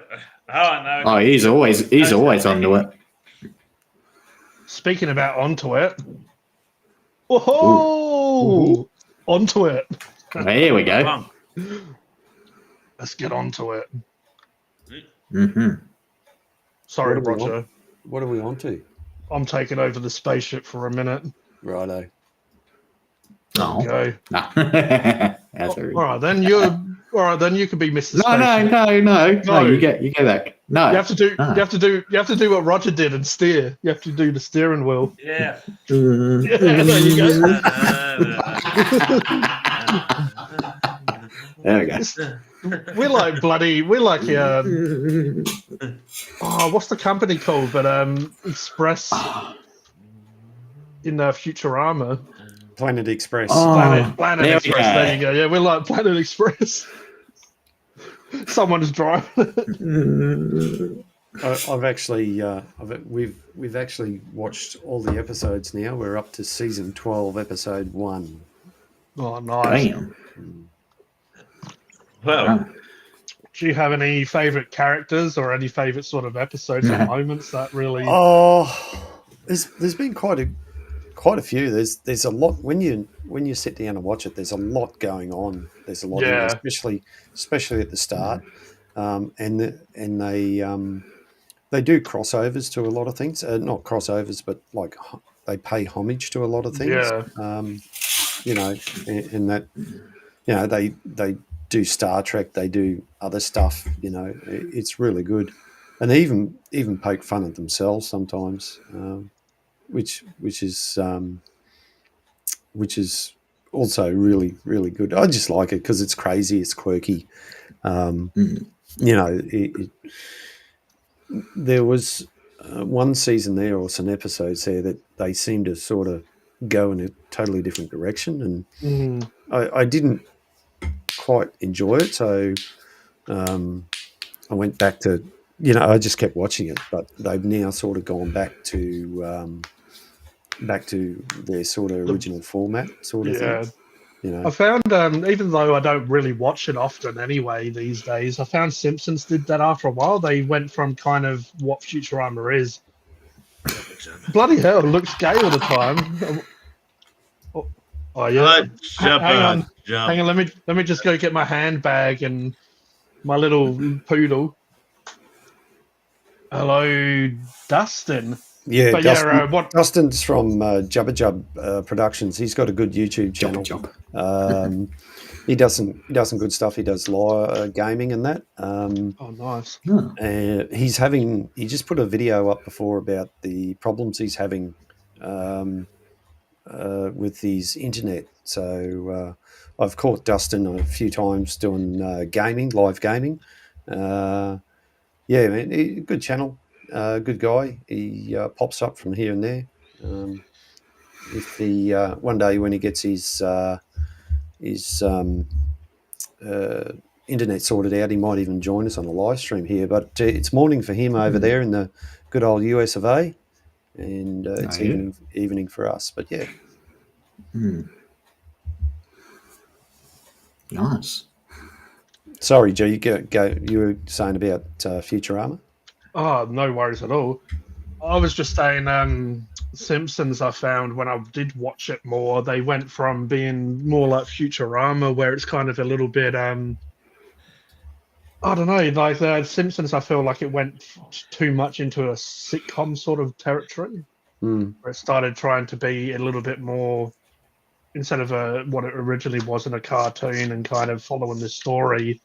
It tried to have the main family kind of all together, where randomly Simpsons used to be. It kind of would follow a plot or a story, where it just seemed a bit more confined in itself these days. But yeah, there definitely was a bit of you notice when there's changes and stuff. I've been watching a little bit of Family Guy lately, and that's okay. I feel like it's not it's not as outrageous or as crazy as it used to be. Or I reckon South Park would be what I feel is still catches me off guard the most out of those sort of shows, and will push the boundaries the most. And it is probably the most violent and swear like, you know, bad language out of them all. Yeah, which you need something like that. You need something like that once in a while. Pushes the boundaries, what to do and stuff. Because that way the boundaries can be set when things pushes the boundaries a bit.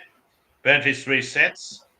Yeah, it's like what we were saying about woke before and all the rest of it. It's funny, the point where obviously everything has a starting point, but normally at a starting point, not everyone is familiar when it actually, you know, started or when it actually became what it is. But then woke is what it is. But now even people are starting to get to the point where everyone's kind of getting a little bit over it, just being pushed and shoved down our throats. Yeah, they're starting to clap back. That's what they call it in Australia, clap back. When they're starting to, you know, push, where they're almost pushing back against, you know, push back a bit and say enough is enough. The only TV I really watch anymore is South Park. Yeah, it was like I was saying before, for anyone that wasn't around at the beginning of the stream, like Deadpool kind of touched on a lot of stuff that's going wrong at Disney or just in films and the way stuff is done in general. South Park did an episode as well where it had Cartman as Kathleen Kennedy, who's the CEO and of the Star Wars at Disney at the moment, and it had in a different universe, but it was Cartman as her instead of the actual. It was like as the little kid Cartman, and she just kept it. When they asked her how to do the next film, she just said, "Put a woman in it, make her gay, and make her lame." I thought he was saying make it a chicken and make it gay or something like that. Yeah. It's not gay enough. Yeah, put a chick in it, make her lame, and make her gay. Yeah, right. So, it was so ridiculous, but it was just so much craziness in the one episode. And then they've done an Ozempic one recently. Ozempic is a drug that is a diabetes drug, but it's basically a needle you put into your leg or whatever, I believe. But people are taking Ozempic even if they don't have diabetes because it helps to lose weight. But South Park done an episode about it, and it was just all this craziness happened. And instead of taking Ozempic, if you can't afford it, you can take Lizzo. And Lizzo, if you guys don't know who Lizzo is a singer. But what they're saying is instead of taking the drug, listen to Lizzo, and if you listen to Lizzo, she'll give you body positivity. So instead of you losing weight, you'll just be happy the way you look. Is what it was. So it's like, but they done it like it's an advert. Like, here, take Lizzo, just take Lizzo and listen to Lizzo. And they were saying you might get diarrhea from the ears as like a symptom. You might shit from the ear from too much Lizzo. Yeah, part of the wokeness, part of what that guy I referred to before, Nerdrotic, talks about is that sort of thing. He talks about the same sort of things. There's a particular person that's, I think, employed by Disney, and she's part of Star Trek, and she's just sort of come out of nowhere. But apparently her name is Leslie Headland. You may know the name. And hates men, so you know what that makes her. But, here we go.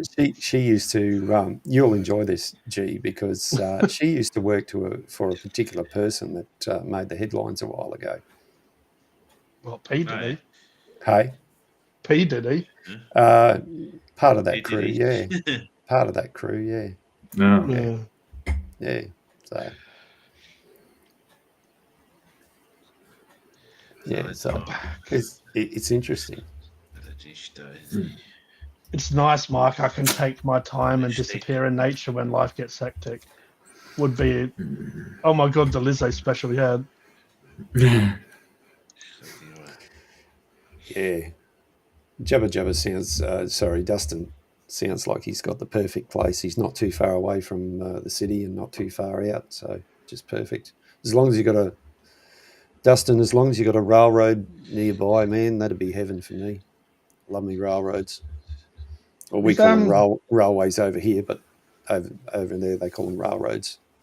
Might be a stupid question, but when you was mentioning it before, Star Trek, does that mean Star Trek is under Disney?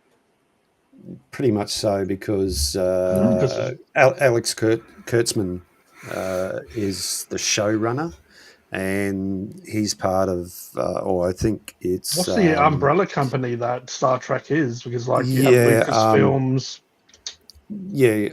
But it's part of J.J. Abrams. J.J. Abrams, you know how sort of... Dustin, I believe she's one of the reasons why it's gone woke. Well, George Lucas didn't want, if we're talking about Star Wars and Kennedy again, he basically had his own version of those of the future of Star Wars, and they basically just took obviously some of it. But they already established the future of Luke, Leia, Han, and their kids and stuff in comics and novels. They call it I believe the extended universe or whatever. But then they have the Disney version now because they went with the Kylo Ren and and even this, yeah. If you're talking about cheese-spiracies, if you look at the stormtroopers, they've got more of a duckbill shape to them, as in Disney. That had look into that. I'm surprised they didn't put like Mickey Mouse ears on them, like have like ears on the stormtroopers. No, seriously, look into the stormtroopers and what they used to be and what they are now. They're more of a duckbill sort of thing. To me, what it's almost like is like there's a few people in this company, and it probably goes like this for most companies. There's a few that are trying to kind of keep it original, but also close to the source material and what people loved about it. And then there's just wokeness and people's own agendas and whatever at play that just want to do their own stuff. It's like with Star Wars, I've noticed that some stuff is like The Mandalorian, even though there's still episodes and there's still characters or whatever that might get pushed in these series, there's definitely some stuff that's good and some stuff that's just quite cringy. And it happened at Marvel as well. And as much as I love Marvel and tried to be the fanboy, like, I'm not going to talk shit about him. And then I see stuff like She-Hulk and like, what in the She-Hulk was that? Oh. Yeah. Yeah, well, it got nicknamed the MCU and not the MCU. You know, so I will duck out and grab something, so I'll be back, but I'll still be listening. No worries at all, Mark. Yeah, good. So, what do you guys have any cheese conspiracies for us?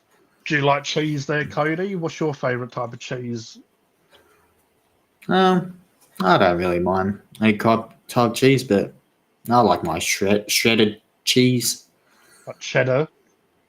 Yeah. Bit of cheddar. And mozzarella, yeah. Oh, you gotta go the mozzarella on a. I think Roger was trying to Kamehameha me. He was hard duking me. Speaking of hard duking there, Roger, what's your favourite cheese? I don't know. It's just, to me, most cheese brands taste pretty similar to me. They do taste pretty similar. Yeah. I don't have a favourite cheese brand, to be truly honest. Yeah, I don't have one, really. I'm a bit of a cheese snob sometimes. You know, sometimes I'll get the old Camembert out, the old bloody Brie out. You know, sit there with my crackers like an old man on the porch with a shotgun. Get off my porch. Let me eat my cheese and crackers. I saw a shotgun. I don't know how very stereotypical of any situation that was, but that's what I do, all right? Can like it or not like it. So you get the old 303, you reckon? Oh, sharp cheddar, hands down. Cheddar is my favourite. Could eat it by the block. Yeah, gotta love a bit of sharpness to your cheese. You gotta like a bit of cheese that fights back. You know, you don't mind a bit of soft cheddar. You know, like something that a newborn baby would be able to, you know, actually. The palate would be able to take to it. This sounds like a fun time, funk. That's it. But yeah, what was I saying? Sharp header. You gotta have a cheese that fights back. You know, when you bite into the cheese, you need the cheese to bite back. Like hey, give you a bit of, you know, give you a bit of lip. You want a cheese that talks back to you like. I'm not done with you yet, mate. You know what I'm saying, Cody? You know what I'm saying? Oh, speaking of Nightbot. Oh, Nightbot's coming in on Mark's one. Oh, what about us, you bastard? Yeah, and where's the rest of us? Stingy prick. And welcome to the stream there, Yoda Girl. We were just speaking about Joanne. Star Wars. So yeah, how about Cody? He's got more subscribers than me, G, and Mark combined. Oh no. Jubba Jub is going all out with the sharp cheddar with my cheese Triscuits. Crackers. Cheese Triscuits. Starting to get a bit out of hand, this is. Next we'll be talking about condiments like pickles and piccalilli and Branson pickles and pickles. Hey Joanne, hope all is well. There you go. We haven't seen Dylan yet. Wonder what he's up to. Yeah. He's probably listening to probably listening to 90s Madonna with his cheese and biscuits.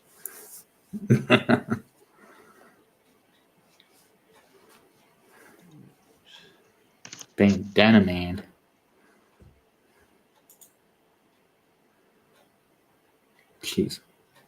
Cheese and crackers, grommet. Cheese. I don't know how I used to wear that hat all the time when it was summer. You can tell you that Carlton lost to Collingwood in AFL. I heard Bandana Man, 84 to 81. The only time I spoil myself is with cheese and crackers. I just spoiled myself with cheese and crackers. I love me some Triscuits. I love me some pickles. Cody, you love pickles, don't you, eh? No, I hate them. Hope all is well, Keep his pickles. Who can? Yep, as Dustin. long as my... Oh, no, Dustin and his pickles. Oh, no. Hey there, G and Cody and Roger and Mark. Hey, Joanne.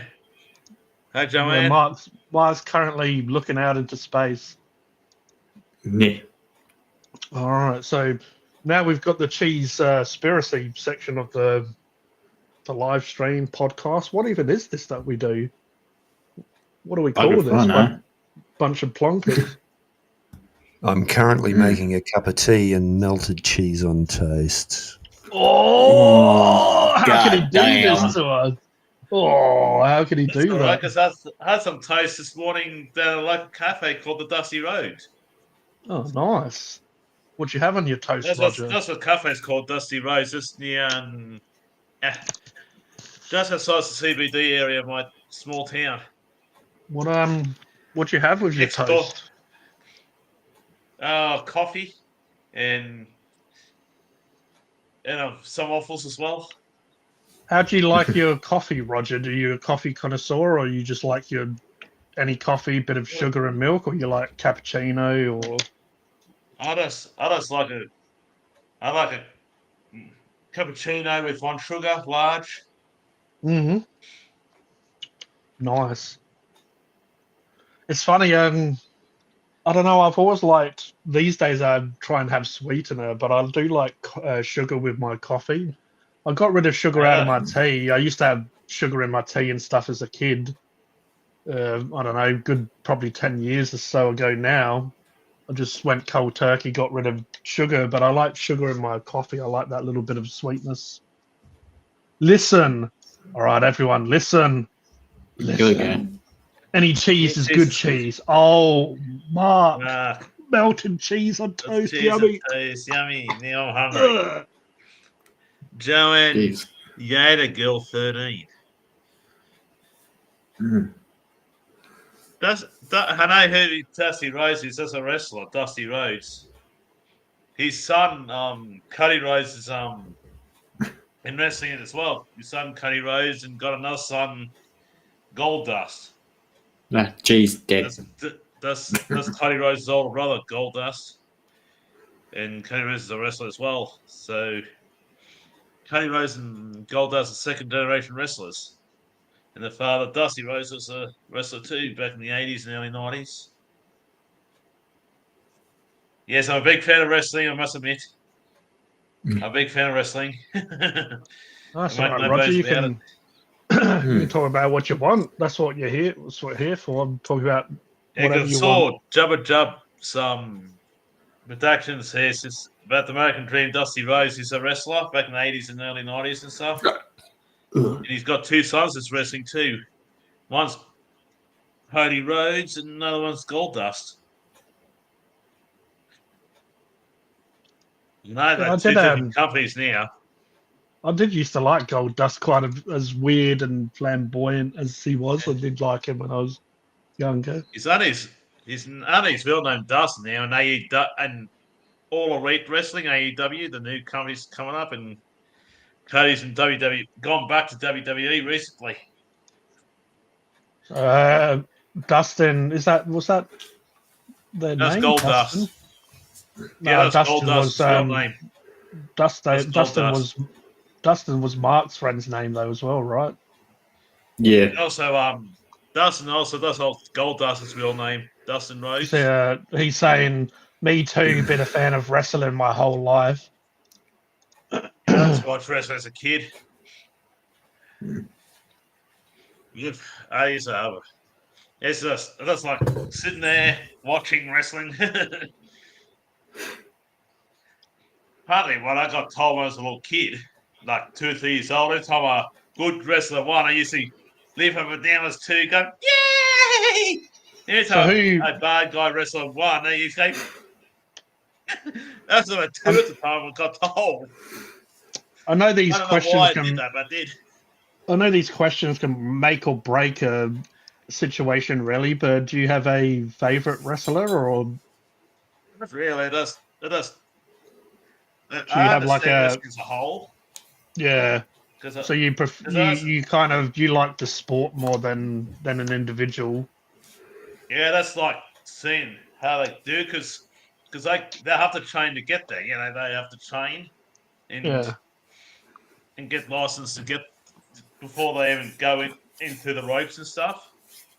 Yeah, of course.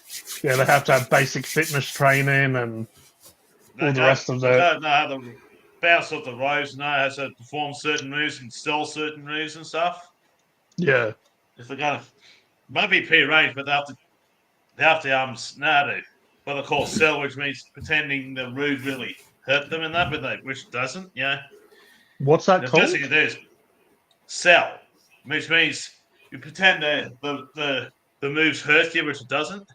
Yeah, so if you get hit, you like react to what's happening. Yeah, but like I can punch you, like that might softly hit you on the cheek, but you go, oh, you know, throw yourself on the ground and pretend to hurt you, and that. Yeah. You know, I really used to love bloody hardcore matches in wrestling. You know, like when they get weapons and stuff. That's when I start going, oh yeah, like get a bloody bit of wood and smack him over the head with it. Just Roddy Piper. Oh yeah, I know him too. He's an all right wrestler back in the day, Roddy Piper. No, he's back. I'm back. Yeah, injuries do happen in wrestling sometimes when they overdo moves and that, and they might get injured. Injuries do happen, like they might get an injured arm in once in a while, or injured leg, or whatever. You know, and how was the space calf? Oh, well, look at that! Wow. Look at this! Holy shit! That looks bloody excellent. Look at my bloody toast there, my Mark.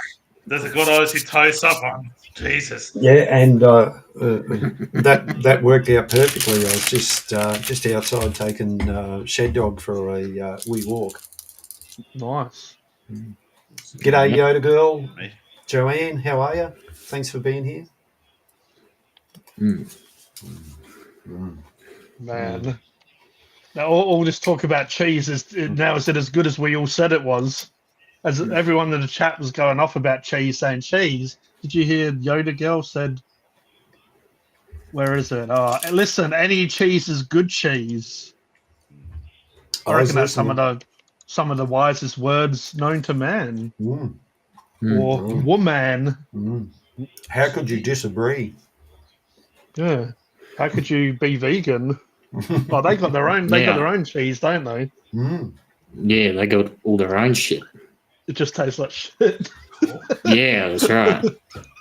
That's the only difference. They got food as well. It just tastes really bad. Look at Mark showing off his cheese toast. Why are we toasting Mark? Yeah, this is our big toast to Mark. Cheers, Mark. Just this one's for you. I mean, there's nothing in there, but cheers. What kills me, Joanne?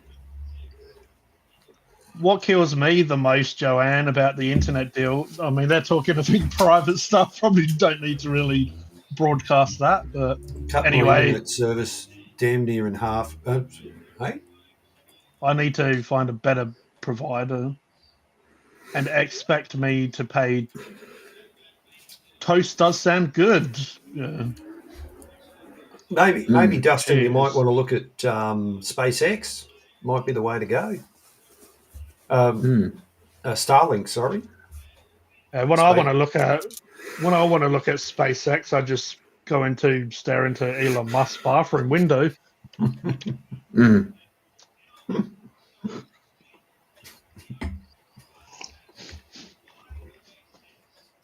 Doing my channel at the moment, all this stuff.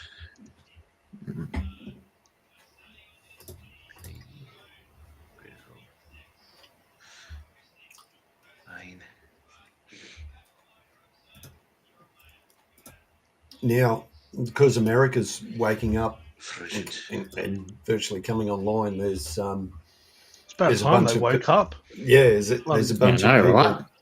There's a bunch of people I follow that their stuff's all posting now from America. Yeah. Like there's a guy I watch, 2-Bit Da Vinci, another one, Alien Space. Yeah. But nice. Speaking of Cheesepiracies, the Cheesepiracy coming up today. Yeah, we need to have like a Cheesepiracy of the week. Yeah. Like here's the Cheesepiracy for you. Do you think that AJ from the Y-Files is really Fry from Futurama? Well, speaking of AJ from the Y-Files, their episode airing at 2 p.m. Pacific time is Illuminati Part 1. That might be a deep dive for you, G. I do like I don't like them that much, but I like to learn about the Illuminati. I don't know if I like the individuals too much. I haven't been to sleep yet. Wow.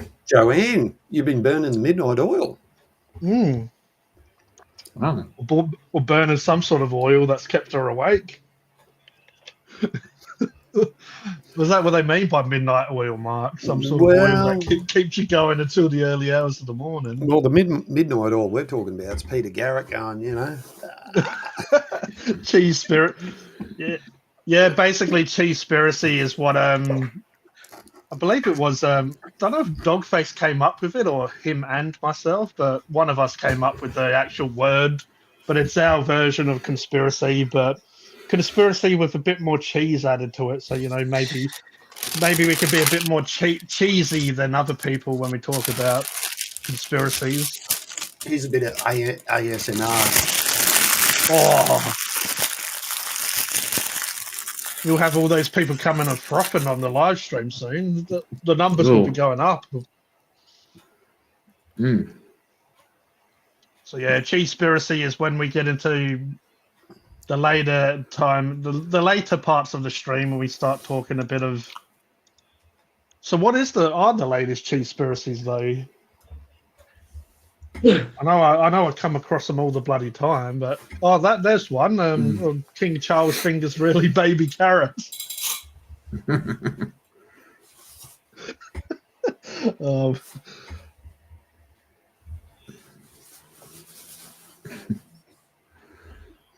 I don't know. If you're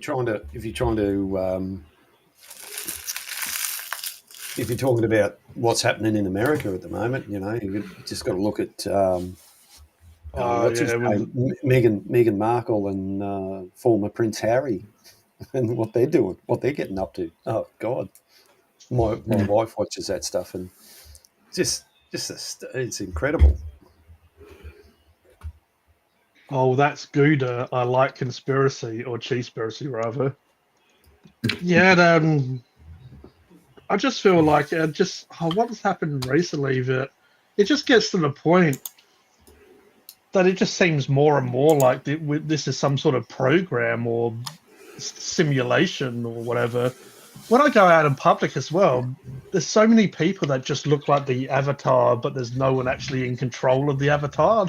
Like, you can imagine it's almost like, I guess, a video game and how you have lives, and then when you run out of lives, it's like if you incorporate that into reality, when you run out, and it, I guess if you break that down even deeper, it's not even like a life. It's when you run out of just motivation, just if you give up on life. I mean, I've done it before in life as well, where through depression or mental health issues, you get to the point where you kind of go on autopilot. When you go on autopilot, you start, like, it's like tunnel vision. All this stuff is going on around you, but you don't notice none of it because you're just going to do whatever you need to do. So when I see, especially when you go to shopping centres, and I'm just the same as most people. If I just want to go to the shops to buy milk, I'm not really going to want to, like, stop and smell the flowers and kiss the bees or whatever they say. But I've just started to try to observe like situations more, and even if you go to shops. Another thing that pisses me off these days is so many shops you have to help yourself. Like, do you guys like self-service where you serve yourself? But it's getting out of hand where I'm seeing people with doing actual big weekly shops. They've got because they're only little tiny places where you can do your shopping when it's self-service. They have like these trolleys and they're piling up all these piles of shopping because they have to do it themselves in such a small little space. Yeah, and it's just like you see it and you're like, this is ludicrous. This is ridiculous. Think self-service is a good thing, say up to half a dozen items. Yeah. Anything over that, quicker. Yeah. Anything over that, I think you need to go somewhere else. They're getting to the point where the self-service section is like very big now, and there's only normally a couple with actually someone that will serve you on. And even sometimes I've noticed now as well, the parts where an actual person who works there will serve you. Even those sections are really small now as well. Instead of like the old conveyor belt where your shopping goes down and they grab it all, it's kind of like you're just handing it to the person almost now, and they're bagging it up for you. It's getting to the point where there's like less and less interaction being had by everyone in society, and it's just like almost get you in, get you out as quick as you can now. Yep. I just feel like there is stopping us from actually like giving a shit about each other, like actually like, oh, hello, how are you? And it's just getting to the point where it's even more just separating us is, I guess, what I've been noticing. Yeah, you're right. That's partly the corporate attitude, because the less people they employ, the less money they have to pay out. Exactly, you're doing their job for them. Yeah. But sometimes it also comes down to some of the people who are behind the counter. Sometimes you don't want to interact with those people. It has its good sides and its bad sides. The little shopping, the Woolworths around the corner from us, there's a heap of registers, and hardly of them, maybe one or two of those are open. And there's the self-service one, there's about 6 there. And then there's another one where you go and buy the cigarettes if you're into that sort of thing. Oh, look at that. G'day, welcome back, Beach Girl. The Coles, that's a little bit further away from me, the self-service area has about 20 self-service checkouts. So. Yeah. Do you know what I find funny as well? I mean, I know it's courtesy, so when I go on rants and stuff, I do understand, like basic courtesy. But when what is amazing is when you rock up with some shopping and all of a sudden, you have to serve yourself, so you're doing the company's job. Even though, funny enough, all of the food is going up in price, so I don't know how on earth they're going to lose any profit. Less people working there, food prices up. You're doing their job for them, using their machines that you haven't been trained to use. And then as you're leaving, the nerve of people, they say, oh yeah, thank you, have a good day. And then some people say, oh yeah, thanks for your help or whatever. What the fuck did they do? They stood there and done nothing. Yeah. Like, oh yeah, cheers, have a good day. They're like, oh yeah, thank you, I hope to see you soon. And it's like, what? So you can stand there and look at me do my own shopping and. Well, Dustin makes a good point. Come again. He says, I truly believe that when smartphones came about, people as a whole kind of quit caring about each other in other ways. Yeah, that's true. Yeah. But in 50-50. If you look at it as a whole in general, we've sort of been going down this path for a long time. And right now, my wife, she just showed me something before. She's watching the thing on the that you brushed on before, G, about the Olympics at the moment and the male boxer that identifies as a female and how quickly the boxing match actually took because this male person went up against a female and there was just no contest. It really wasn't. Yeah, and I haven't actually seen, as I said before, and it's a joke, but it's also kind of true. These days, you don't really need to actually watch the actual current event. You can just go and read the article or read the meme and you'll learn about it. But did she get hit a few times and it hurt her too much as you said to stop? Is that what happened? No, the male boxer who identifies as female, what they report, there's a lot of people commenting on it. No, he like it didn't last. The match didn't last long at all. Like it didn't even last a minute. I think it was seconds that it lasted, and she was fairly badly injured, from what I understand. Fucking hell. Yeah, if you look at it up. Just don't take my word for it. Do your own research. Go on. Yeah. It's in that sort of situation. You would think, one of the governing sporting bodies would step in and say, "No, we just can't allow this sort of thing." It's crazy. Yeah, but that's the IOC, the International Olympic Committee, doesn't care. All they care about is money. That's all they care about. Yep. But that even is what I was going on before about. It's just like this. You don't even need to go and watch. Excuse me. You don't need to go watch films anymore because you just watch reality, and it's just more crazy as it is. Like really, films can't get much more crazy than what's been going on lately in the real world. Well, have a look at that video I shared on from X earlier, where that woman went crazy in the airport. I don't know which airport that was, but most people were standing around. They started clearing away, but most people were standing around with their phones out recording it. Oh, fuck's sake! Yeah, that's next level crazy. That's what I said earlier. That's next level crazy.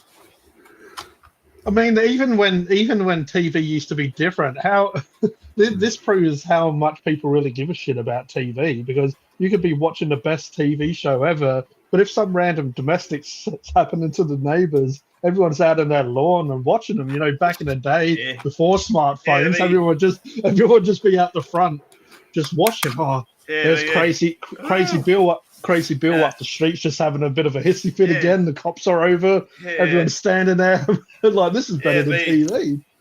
It's bystander effect, as I call it. It's bystander, right? They see it, but they won't step in.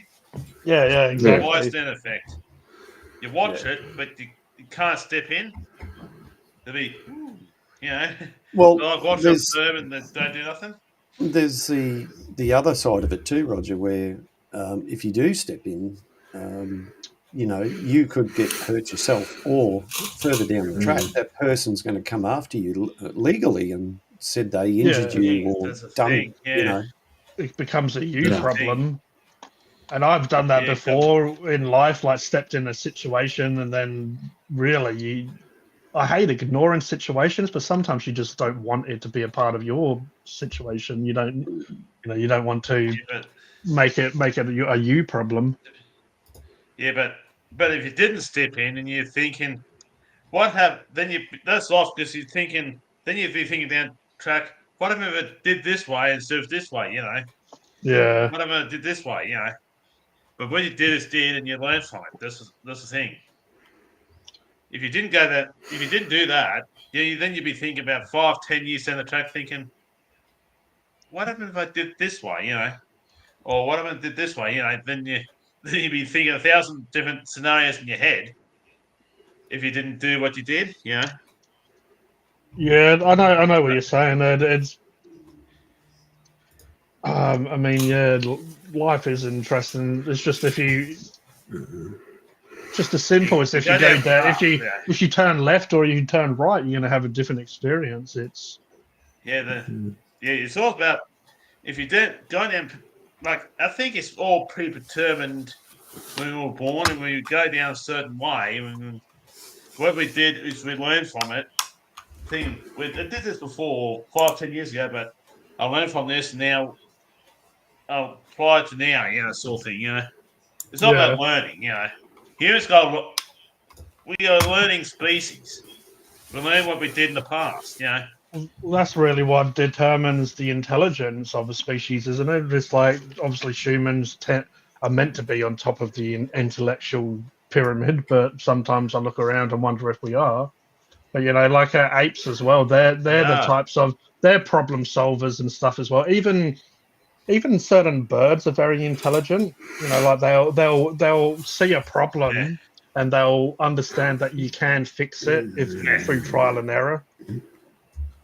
Yeah, they won't give up. Mostly, yeah. Hi, Trinator.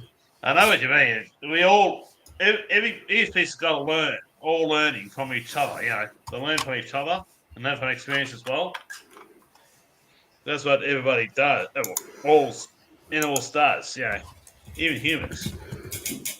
That's why I feel like what we do, because we all have different experiences to share with each other. That's what really the human experience is.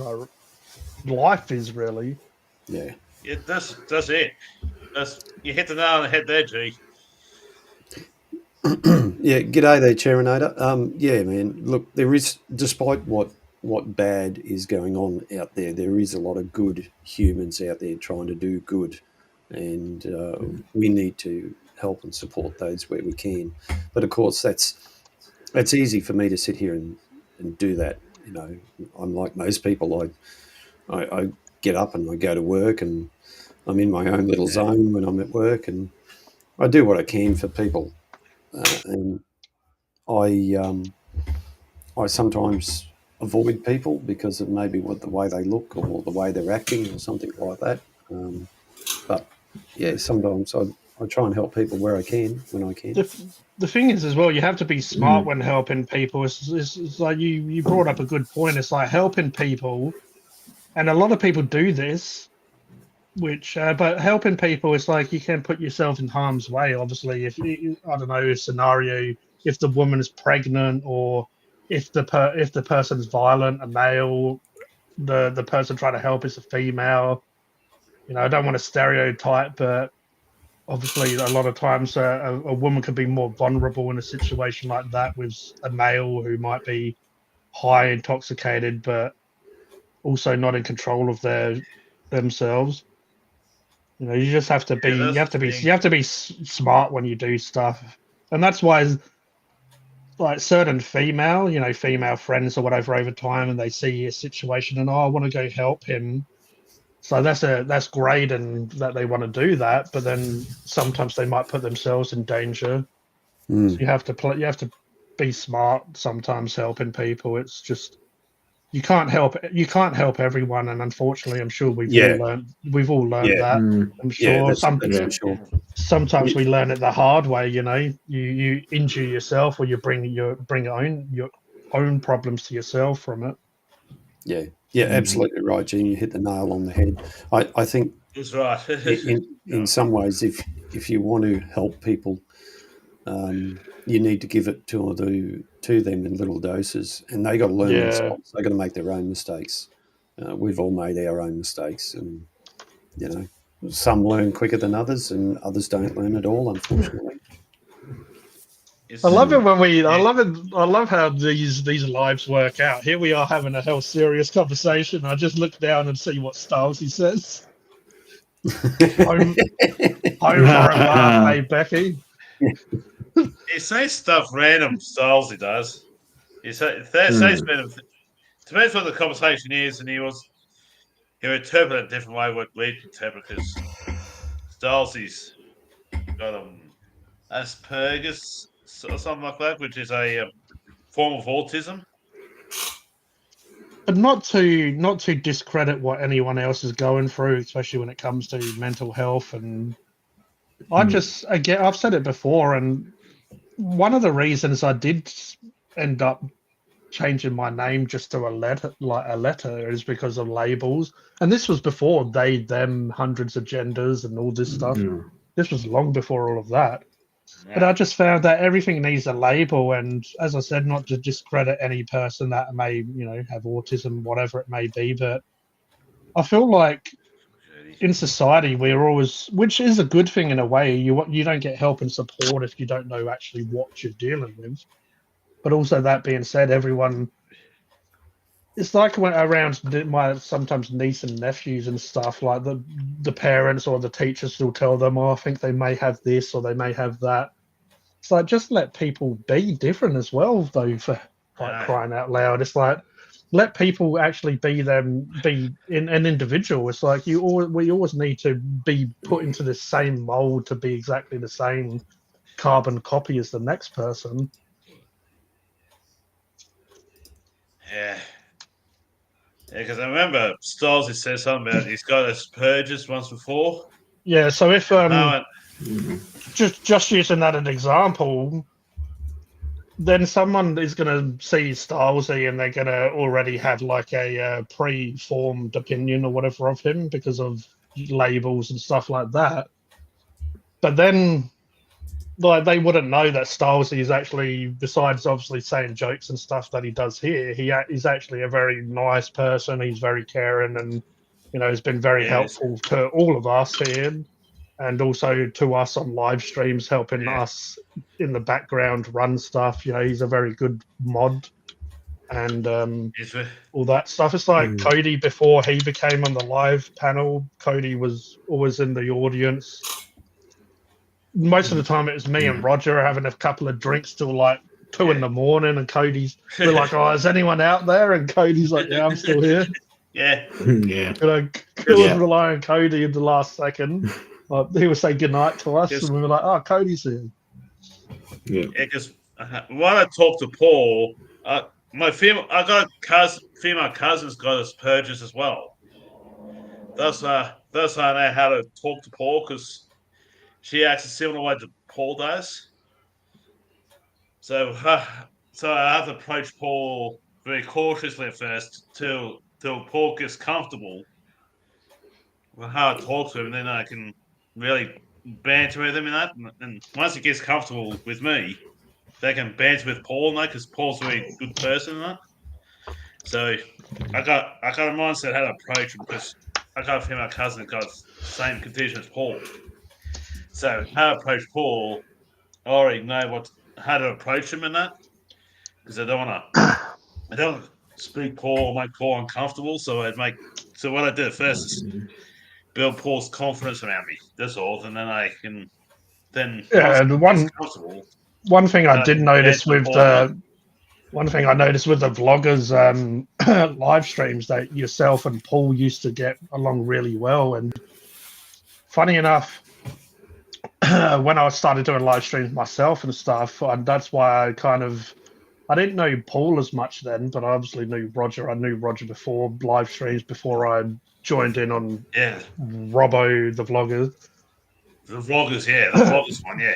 But I just saw that Roger and Paul did a really good job of like running the live stream, the mod side of stuff, and I just knew if those guys agreed to it, of course, that I'd love to have them help me out if they had the time and stuff, because you just see, and what I liked about even what we all have here is we try to make people feel welcome if someone is new. I like that. I like how because I feel like it's not just me, and it's not even just us up here that are talking that have run the live stream. It's like a lot of people help these live streams be what they are now, and having the people, because otherwise I'll have to keep an eye on what's going on in the chat a lot more if I didn't have good mods and stuff. You know, you have to make sure that no one's being picked on, bullied on, that if someone is new, say hello to them, make them feel welcome. You don't even have to do half of that stuff, or not even all of it really, because people just make each other feel welcome. Everyone knows how to have a laugh and can be complete idiots, but also be serious when we need to. Yeah. Or like what happened before, and me and Mark talking about serious stuff, and then Stylesy says, "Oh yeah, home for a bath, eh, Becky?" And all of a sudden throw off the whole conversation. But that's how it is. I tend to be more of a people's person because I do teach martial arts and then like me and my brother Robbo, teach martial arts. You should have told us. I tend to be more of a people's person. I know how to interact with people also, and I tend to be more of a people's person. And I tend to help people if they want to be helped, you know. And I might keep it short for YouTube, but I do like to interact with people and stuff, you know. And I don't mind helping people if they interact with people. Like, for example, if Cody does what you do, G, I'll be helping Cody if he wanted help. Helping Mark if he wants help on these Tuesdays. But obviously, when Mark comes on, I'll be up at DJ training Mark, doing martial arts and stuff. That's why I come a bit late, and I might miss Mark's stream, or Mark might be towards the end of his stream when I come home. You know. No, you do what you need to do. You do how you do when you do. Who do you when do? you do that thing you do. Very much us, isn't it? That's it. I better change my name back to G just in case any people that aren't familiar are like, who the hell was what and where? Don't you know the rules? You're not allowed to change anyone's name. Oh damn! I broke the rule. The rule is I'm not allowed to change it. You're not allowed to change your name once you've got a name. Anyway, sorry, Terminator. How are you there? Not bad. It's not bad. I'm keeping my camera off because I'm a state in a minute. So yeah. So I just came into kind of tail end what you were saying about like how with mental health stuff and all that. Yeah. And as I says in the chat, as a thing, you never know what's with your mental health. You can get good days, bad days, amazing days, right, nasty days. But in the way, you never know what's around that corner, and that's what it can hit you instant. Yeah, I know what you mean. Yes, it affects people in different ways. Yeah. Terminator, yeah. With me, right, I've got PTSD, right, post-traumatic stress disorder. Yeah. And that's due to what happened to me. Okay. When I got attacked. So with that, I get nightmares, flashbacks. I still see the person's face that attacked me.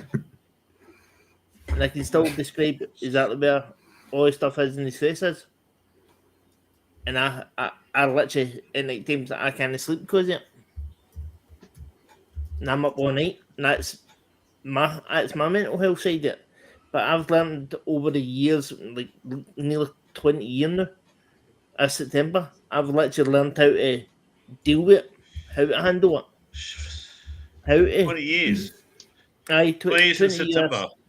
20 years as September coming. Wow. Yeah. So it's a long time to deal with something. It's a long time. Yeah. It's a very long time, man. And then I've also had to deal with like my brother passing, my mum passing, my dad passing. My dad one's still a wee bit hard to deal with, but I'm doing my way. Point face is Stylesy. And that's actually surprising what Cherno is saying, that's all. So And I've that's, just had to deal with my way, mate. I'm listening to what you're saying, and that's all. That's replying what Styles is saying. I'm not pulling faint faces. And I'm listening. No. The thing, just to quickly say as well, sometimes the chat is out of sync from what we're doing as well, Roger. So, okay, so he might have been saying that before, before Stephen was sharing his stuff, and anyway, go on, Cherinator, carry on. Sorry. I'm still dealing with my mental side there, and that's why I've done instead how my name says Cherinator, right? But I've also got the other one. I did the chat one, which if anybody wants to come on, just get into him. You know that I need to hook up. Yeah, I sent you. I said to you, message me on Messenger. Yeah, so remember we was going to, but we'll sort it out. But yeah, because I've had 2 shows that I've not had anybody on, so I had to take a wee break. Plus, my health is at the minute. I've just learned to put on the side. I mean, myself and Cherinator have spoken a little bit off streams and stuff, and yeah. So you can happily share if you want any of your health problems or whatever if you want here, or if you just want to speak in general. Just when I'm doing my right leg so swollen like bloody balloon, and it's all wrapped up. See, like a compression bandage and all that. It's wrapped in one end, just now. So right now the swelling's went down, cause it, and hopefully it will stay down. Because I've got this Tuesday, I've got to go for one of them ultrasound Doppler things to check your flow of blood, and then I don't know if the next appointment. So how is your health at the moment? Is it improved since last we spoke, like from a week or 2 ago? No, it's still mate, it's still the same with my IBS and all that stuff. I've never changed. That's not good. So it's not. I'll never disappear. But it takes a toll on the body. It takes a toll on your mind. Yeah, because we are. A bit, yeah. Yeah, because with IBS, it drains the life out you. It does drain the life out you, and when you get that way, you're like, oh, really? Why? And that's when my mental health side kicks in too. Because I'm like, why the hell am I got to deal with all this crap in life? Yeah, super shit and stuff. But what could be a good idea is it would be hard. It would be make you feel vulnerable, but maybe do some content videos or even live streams when you are feeling like that. Just so because but I think yeah. But lately, it's weird. But lately, I've not been. I'm struggling to come up with ideas.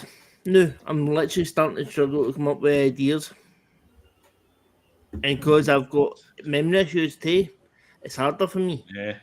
What you could even do is do like daily updates of how you're feeling mentally, physically, and stuff like that. You can do them either through shorts, which is obviously 60 seconds or less, like short videos, or you can just do like a couple of minute video, stuff like that. And because when it comes to mental, physical disabilities or health issues, most of the time we're not seeing it from when. Like we don't really want to present ourselves when we're at the worst. Exactly. And even me with my anxiety or depression type issues I have, it's like if I'm really bad, I kind of avoid appointments or whatever it may be, or going and seeing people. If I'm really bad, and it's because I don't really want other people to be around me like that, or just to. When you're at your worst, you don't really want to show other people at your worst, but Well, the other, because you got all your other feelings coming out and going, taking away your confidence, whatever confidence you had, because you don't want to be a burden to people, you don't want to bother people, and you don't want to embarrass yourself too. It's like when your emotions are like all over the place and stuff like this, you don't really want to show people like that, because if your emotions or you're out of whack, you might be more likely to be angry or standoffish, or someone might say something, you might sort of bark back at them or whatever. But really, that's what we're all like, though. We're all the same creature, really, as much as we tried to pretend we're not. So why wouldn't you understand someone being exactly what you are? Like exactly. It's like my big sister. It's like looking in the mirror and like expecting a different result. It's like we're all human, so as much as we try to be different, we all are exactly the same. It's just we all have different ways of dealing with what we are. Exactly, because my sister, when she, if I'm knowing the best, if I'm like my best or annoyed the life at me, and it's done a number on me, she can go at me. Yeah. You're gonna have to eat, gonna have something to eat, and I'm like, no. And next thing I could be seeing it just plain normal, no. The next thing I'm like, tell you no, gonna stop, and I literally boil. So and that's because she's literally picking away at me, and I know that my heat's no weight, and I've literally. Yes. I know what you mean. It's still playing away at you, doesn't it? Aye. I've literally had times. Oh, sorry, that lost it. I've literally had times in thoughts. I'm like myself, seriously. Life. Sorry. Gee, if I could kick your backside, I would kick your backside. I was just like, for a while. Yeah, G, don't be rude. Every time you and Roger went to speak, it was like exact same time. I know. No, it's not. It's remember when I try to get my word out, it takes me a wee bit of time because my heat. Yeah. So it's hard. It's harder for me to get words out proper. But and that's the other thing, because I've had the health issues with like your 2 strokes and that to deal with. Yeah. That's a bit on that side. That's a big mental health. That literally knocks your confidence away. So that's because you've got to stop, think, and well, the person I am now and the person I was 10 years ago are pretty much totally different. I'm the same person, the same, person deep down, but just the way I react to myself, situations, or the world, or the environment around me is very different. Well, 20 years ago, I was a different person. Yeah. As well. I was a confident person. So I used to love doing stuff. But now I don't. I look at the world as, how can I put it?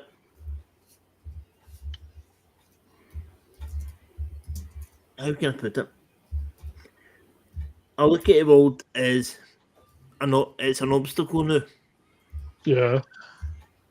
And I used to be able to go at nights, but now I can't. I don't. There's a trust. I've got trust, and see, like guys. I don't trust guys behind my back. Yeah. So I don't. Yeah, that's a big trust. I've heard of people in different but similar situations where people getting a certain out of your peripheral eyesight or whatever. I don't think many people really find it that comfortable when you don't quite know who's there, but you feel like someone's there. But then obviously having experiences like yourself and whatnot, it's understandable. Right, and it's just, and plus, as the way this world is at the minute, it's a joke. So as you probably see, G, as you all probably see on the news, down in Southport and all that stuff, what happened? Was this recently? Or... Really recently. I don't know. To be honest, these days I don't keep up to date with that much. Besides, like myself and these guys, and like the most basic news. There's going to be protest. There's been protests in Southport. There's been protests in Sunderland, and things getting burnt down and all that stuff. And there's going to be one in Glasgow soon. And do you know what that was because of? What's that? Down in Southport, there was one young guy went down and see what happened to me? Yeah. That's what happened to about so many young kids down in like in a random attack. Yes. Yeah. The world is going to pots over this at the minute. It's a joke. That's how the world is, but and it doesn't give you confidence. It doesn't give you confidence to go out in that world. Is this going to happen here? And blah blah blah and all that stuff. But end of the day, as I says, the world's a big scary place. You never know what's in that one corner. You can walk out that corner a day and win a lottery. You can walk out to tomorrow and get hit by a bloody bus. You see what? Yeah. I understand what you're saying, but also the audience, everyone listening, even you yourself, it's like, that's a very good point, but also, so therefore, take that information and go with being, having anxiety and negative sort of reaction to any situation like that, or try to do it in the opposite of, if you may not be alive tomorrow, enjoy and live in the moment right now. Like, if you're eating, if you're eating, I don't know, a sandwich, like make sure you bloody enjoy that sandwich, because you might choke in about 2 minutes on the next second slice. Exactly, because that's the thing what you were saying about Fleming. Give me a second. See what I'm talking about? This is when my head goes. For me. You're a good man. Take your time. When you were saying about, because you never know, you could take a bite of a sandwich and you enjoy it in the border, and then next thing something could happen. Right? But when I say that, I know what it's like. It's weird. I've been there, done it, wore a t-shirt 5 times, as I say. Right, as you know, I got attacked. I died 5 times. So people say after the first time you die, you shouldn't be here. Second time, you're lucky. But come on, 5 times.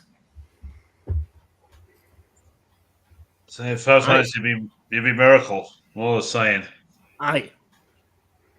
Yeah. Well, even once, I guess, is a miracle. So yeah, we go and pray softly. It shows you deep down, even if emotionally, mentally, and like you're feeling drained, it feels like it shows you that there is something that inside you fights and is very strong, and the determination to live, and like even what I'm saying, like you might feel like shit sometimes, but deep down behind all of that and those human feelings that we all get, like, oh, fuck life, what's the point? You are strong enough that you've fought this far to get to where you are. There must be some sort of determination or a want or need to not give in to that, those dark demons that we all have. Yeah, I've had the dark. I'll tell you something. I've had the dark demons. Because remember, I sit in an electric wheelchair 24/7, nearly every day. And there's been days I've had the right darkest demons hitting me, right baddest thoughts. And as you know, I live next to water. Right? Yeah. Everywhere I look, there's water around me. I've had days where I thought, do you know what? I'm just gonna go off the edge into the water. Nobody would care. But that's when I've been at my right low point. When I'm had enough of things. But see, when I had my good days and my right brilliant days, I love it. I love it. That's it. It's a seesaw. It's just so crazy how there can be no triggers as well when it comes to a lot of mental health stuff. So a lot of mental health stuff that could be triggers, like you were saying with your PTSD, and you were saying about certain situations and people in certain spaces around you can make you feel that way. Because sometimes when it comes to depression and stuff like that, is there can be no triggers.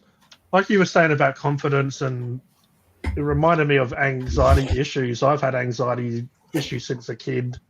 Had anxiety or panic attacks when I was young as a kid. Now I understand what it all is and how it works. Looking back, I know when I've had them when I was younger, because I had really bad asthma when I was younger. So my mum used to feel like I was having asthma attacks. But if the asthma is fine and the breathing is fine, now I know what a panic or anxiety attack is. I know that's what it was. But also, I've been very confident in situations where other people would feel anxiety and anxious about, I won't. But then simple stuff that anyone can do that people wouldn't feel anxious about doing, I could feel anxiety about. Nice. Stuff that some people might feel is very small, like even going out to get letters from the mail or putting the bin out the front, or even going to the shops to get milk or whatever. But then something that someone else may like, standing up in front of a crowd and speaking in front of a big crowd, I wouldn't feel anxiety doing really, or more, very small anxiety. And then other people who could do something that I would find really impossible or hard. You know what I'm saying? Like it's very, what people find very anxious, or a situation that's really hard for them to deal with. One person, like some people get freaked out or really stuff if they see a fly or a bee, or that's a little bit more into phobias. You see people freak out about like a little oh man, there's a butterfly. But then you look at them like, you look at them like, who gives a fuck? But then they would, in their reality, in their worlds, that's like King Kong, Godzilla coming up. Yeah, but what that is, it's with that, it's people, they have phobias because they might be scared. They might have something happened in their life when they were young. Like with me, I am poop scared, right? I was going to say the S word, but I'll go for it. Shit. No. Aye. Right? Shizen. Aye, that's a good one. I'm shizen scared of wasps. Wasps, spiders, rats, snakes, you name it, right? The reason I'm scared of wasps is because I got stung in the throat with one when I was young. Oh, I did as well. I've done that before, and then once they're in as well, they don't come out. Yeah, I was about 4 or 5. Wow. Crazy. God damn. Yeah. Wow.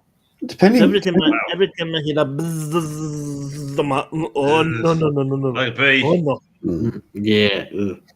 Depending on who you look at, what videos you watch and things like that. Some people say that we're put on this earth to experience life, and we actually agree to this before we come here, that our presence on earth.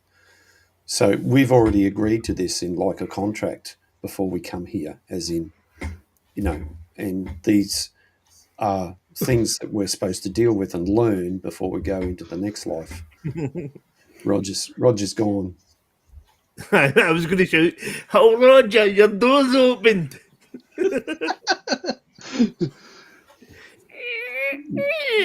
Beach Girl Cherinator is Scottish.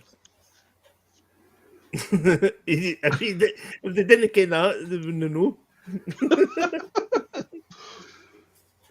It's because she's from Hong Kong, so Right. I guess. But her English and stuff is pretty awesome, like pretty. But then, but then I guess English is pretty dominant on this planet. Yep. Yeah, Mark, as you were saying, it's about how we're here to experience life. Yeah, it's one of the guys. He is a UFO researcher, and he talks about it this often. He's written a lot of books, and he's gone down a lot of rabbit holes, and that's one of the things he's come across, that we're put on this earth to experience certain things, and we agree to these things before we actually come here on earth. Whether you believe in that or not is up to you, but that's just what he's discovered in his research. Yeah, because the thing is, good old Jubba Jub Productions. We're all TV stars now. We're on the TV. Hell yeah! Everyone smile and wave. You're on the big screen now. Hey, Dustin. Dustin's doing his housework. He's doing what he's got to do. Someone needs to sing him a song or tell him a story. That song just popped into my head there from. Quick, someone get the thunder and the lightning going. It's not us. It was a dark, grim night walking down the woods. Well, I'm thinking more along the lines that Dustin's going to dress up like Freddie Mercury and I Want to Break Free. Do you know something, Mark? I just went to my head. He's got the Hoover going, and I want to break free. Or Buffalo Bill. Break free. Mark, you know something? She would use about cleaning the house, and then you said, as soon as you said that song came out of my head, right? And then you said Freddie Mercury dressing up. I was like, that's you got to laugh. You got to laugh. Don't take it too serious, Dustin. We all have a laugh at each other, mate. It's all fun. If you don't laugh, you cry. If you cry, you don't. It's that. You know what I mean? Yeah, there's no emotion between. Yeah. Laugh now, cry later. Or in our case, on some live streams, we've laughed, cried, cringed, and then laughed again, and then ended the live stream. You're right. We have done all of that. On some live streams, we've had a few. Some live streams, we've had a few people have a bit of a cry. So it's all good here. I've seen you on the live stream, man. There was a guy. He still talks to me, and our friend G, if you know who I'm talking about by that, not UG. No, not UG, they're a G. Oh, it's never me. Oh, what? No, you know about that, right? You know who I'm talking about, right? Lee G. Our Liege. Yes, right? Now, this guy kept on saying, it was in one of my chats going on about shorts, right? How it helps your subscribers and all that stuff. And it kept on going on and on and on and on and on and on and on, right? And it wouldn't take no. Beach Girl says I don't understand the words a little bit. Yeah, because I talk fast, that's why. So, and believe it or not, you are talking English. You're not exactly. Talking, I'm talking a foreign language. I understand you. Yeah, as much as you might like it, Charinator, you are speaking English, not Scottish, remember? Yeah, I've got a Scottish dialect, but I'm speaking English. Yeah, English. What? Hang on a minute. No, I don't want to Gerard, speak English. you're a Dalek, are you? Mark, if I can reach through that screen. I don't even watch Doctor Who, and I understood that reference. Family.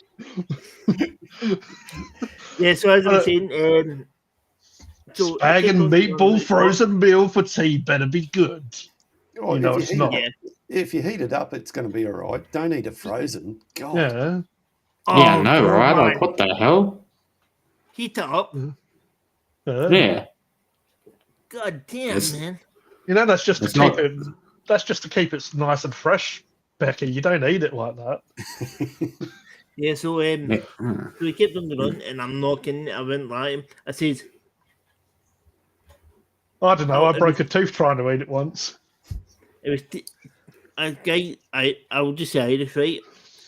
And I kept on going on, and next time I was like, "Man, Irish, you've been effing told. Enough is enough. Don't come on here and start telling people what to do." And I literally, that's how quick my temper snapped. Are you talking about Lee G? No, I was the guy Irish was saying to Lee G about shorts and that, how he gets his subscribers up. And Lee wasn't interested, and they kept on going on and on and on at him. And I just lost it. I lost it on a live stream. And see, because I literally took it down after doing it.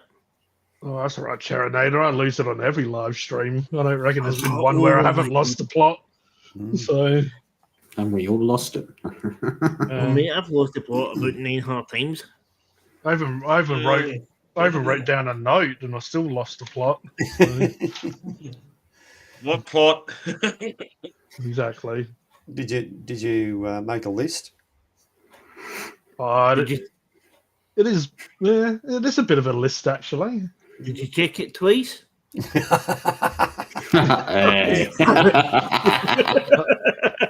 we go.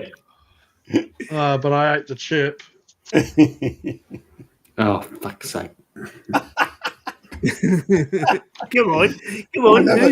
Come on, Cody. We're never going to let it go. It's just one of those things. Yeah, that's right. Right. You've got just like the French ratings. That's it. You got 2.5 minutes left, G. What are you going to talk about? Oh, wow. We've been going almost 3 hours.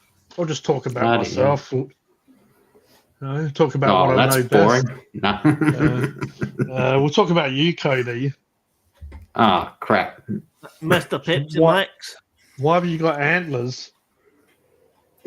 Yeah, I got French. Yeah. Well, did someone shoot you with bow and arrow? Nah. Robin Hood been around? Nope. Hey, just changing the subject completely. On my YouTube feed lately has come up a guy who does gaming. I don't know why it came up. It's just random. Guy here in Australia calls himself Evolved Gaming, and he plays this game called Star Citizen. He's on Twitch, and he's got a Discord channel. And I had a bit of a chat to him the other night when he was live streaming, and I start talking to these people to find out what software they're using, how they're streaming, what they're doing, and that sort of thing.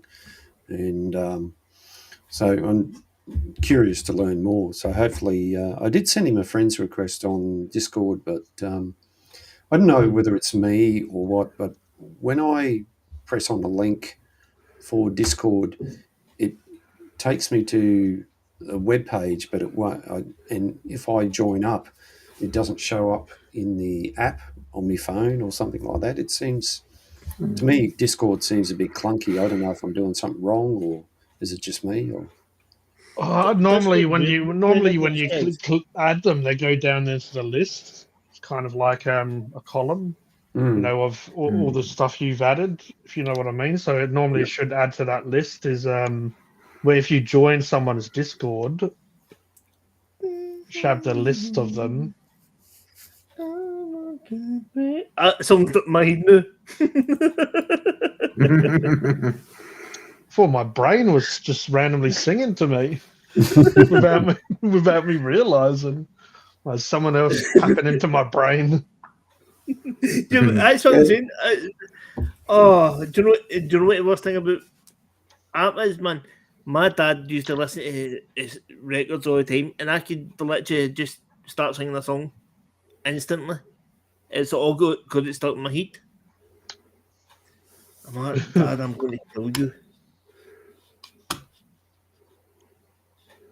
Even though he's not here, but Yeah. Yeah, I just haven't used Discord enough. But even when I'm trying to find something, I find it difficult to sort of find. I don't know. I reckon I might be out of a job at Funkin' Hungry soon with Becky's bloody review here. Definitely heated it up so far. Not bad, but could be better. I'm going to drop Mark. I'm going to drop a Discord invite, right? Yeah, mate. If you want to join, you can join it, right? It's my Discord. Yep. Right. This is one of. Hold on, I'll tell you how many it is. It's one, two, three. I've got 3 different Discords, right? Then I've got do any use the GTA 5 roleplay on 5N? Cody, do you? What's that? Do you do Grand Theft Auto 5 roleplay? Nah, only with ladies in the bedroom.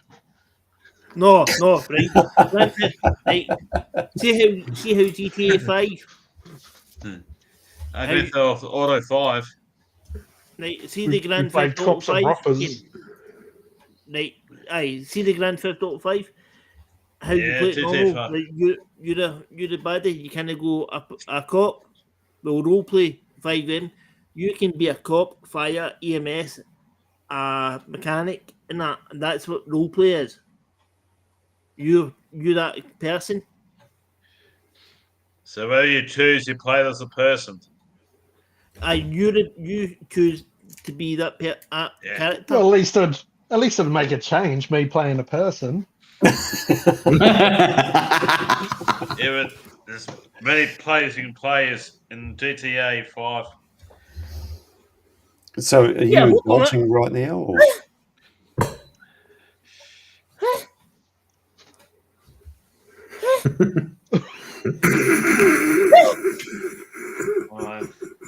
Hold on, Matt. Hold on. What, Jess? What? Tell me if you've seen this, right?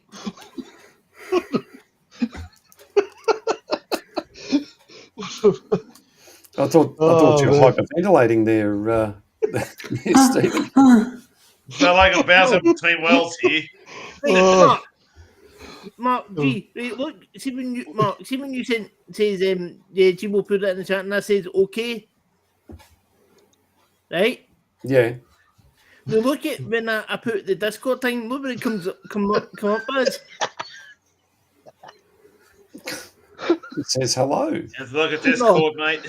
No, look at my channel name. Charinator what? Chat. Charinator chat. Aye. No, Charinator chat. I didn't change it. Yes. What? I understand what you're saying. Huh? Am I missing something? What's going on? I didn't change the name. Mike doesn't have a Scooby-Doo right about now.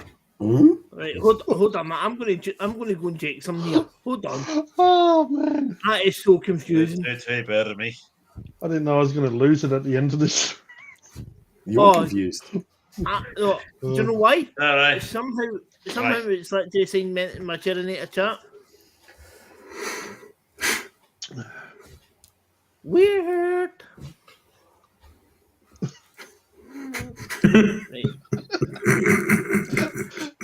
I might need to get going soon before my ribs start hurting from all this life.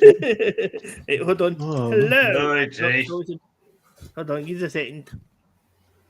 Hello. Hello. Hello.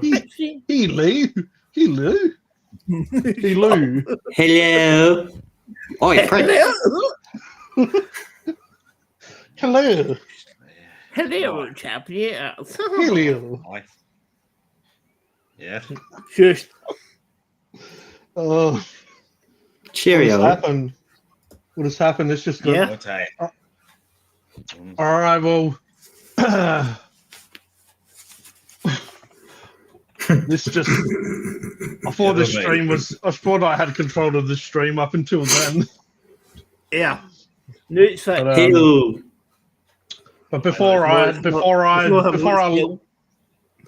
lose it anymore, I'll say my pieces and then I'll hand it over to these hooligans because I just can't keep up with them.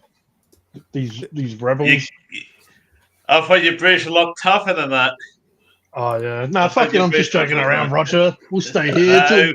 So is I. We'll stay here forever. I'm working around too. They'll come back in a week and I'll be sitting here just a corpse, just chatting away. Oh, that's what I was doing tonight anyway. Anyway, First 12 hours being recorded by YouTube. Speaking of corpses, it was something like a faded away skeleton pointing. Speaking of what? So there we go, everyone, ladies and gentlemen, dogs and cats, shed dogs and shed dog lovers. That was Hypersapien TV, episode 4 for the Hypersapien Show. This was hosted by myself, G. We also had Cody, the Aussie Brainy. We had Roger the Pirate, aka Roger the Prawn Star. We had the Lumberjack, of course. He's leaping from tree to tree, all nimbly, bimbly like. Also, we did have Pete come in. I don't think Pete ever actually said a word, did he? Yeah, didn't say a word. His mic wasn't working. But yeah, good old Stinky Pete. For some reason, he smelled so bad, even he couldn't bring himself to talk to us. So there you go. And also, we have Cherinator, also known as the Cherinator Chat. Here he is here. Yeah, also Cherinator. Appreciate everyone watching, all of our regulars and members and people that love us from behind or love us from front or sides. If you love us or hate us, we appreciate you. So we'll love you. And I'm having a great time, y'all. I'm awesome. Thank you, Dustin. Dustin from Jabba Jabba Productions. Shout out to Dustin. Appreciate you joining us tonight. Yeah. Sorry, Mark. No, you're right, mate. You're right. Sorry, I was talking over you. Well, it's morning for him and midday for Cherinator there. But yeah, thanks everyone for being here and joining us on this wild and crazy journey that we go on every so often. And just before I do properly hand it over, I always appreciate the co-hosts and everyone that, as I said, the channel wouldn't be here without everyone here, the mods, the people in the chat, everyone. We wouldn't be doing this if there weren't no point doing it, would there? Wouldn't be a point. And there is a point. What's the point? I forgot the point. Yeah. If you want to check out everyone's channels here, because everyone has their own channels, content, all that good stuff, if you go into Hypersapien TV homepage, scroll down and I've got everyone's channels linked. That's a good way to check out everyone. But if you see us in the future, if you like what we do, you'll obviously watch us again and you can speak to me or these lovely people if you want to learn more about them and what they do. But I appreciate you, and then we'll hand it over to these other hooligans to just run up. Now they can run them up. Now they can go frolic in fields and they can roll around in grass and smell the Cherinator. It's the same in the United Kingdom. I know a football hooligan. Oh, shout out to Nightbot. UK. Yeah, sorry, shout out to Nightbot. That's one. That's one that we forgot. Yeah. That's the one thing I've not got in mind. Well, I have got Nightbot, but it's useless. Yeah. Said it before when it comes to Nightbot. It's one of those. When I used to watch other people stream, it just seemed like it was so much harder to do than it actually is. Obviously, it takes a bit of learning, But one reason I didn't stream like for ages is because it just seemed complicated. And even Nightbot, it seemed like some complicated matrix. I needed to be Neo's best mate to run it, and no, it's a piece of piss. Cody are not smiling anymore. Yeah, he's starting. Him and Alistair are ready for bed. I think they're getting ready for bed, and I think Roger's getting ready to party. Yeah. We like to party. Well, we'll let Cody say. We like to party. We like to party, Cody. Nah. Cody, we ask you a question, mate. There you go, beach girl. I made Cody smile for you. He's got a lovely smile. He does. So what was you saying, Mark? Over to Cody to tie us off for the evening. Yeah, I think it's Cody's turn. I think it's Cody's turn to put this bow into action. I'm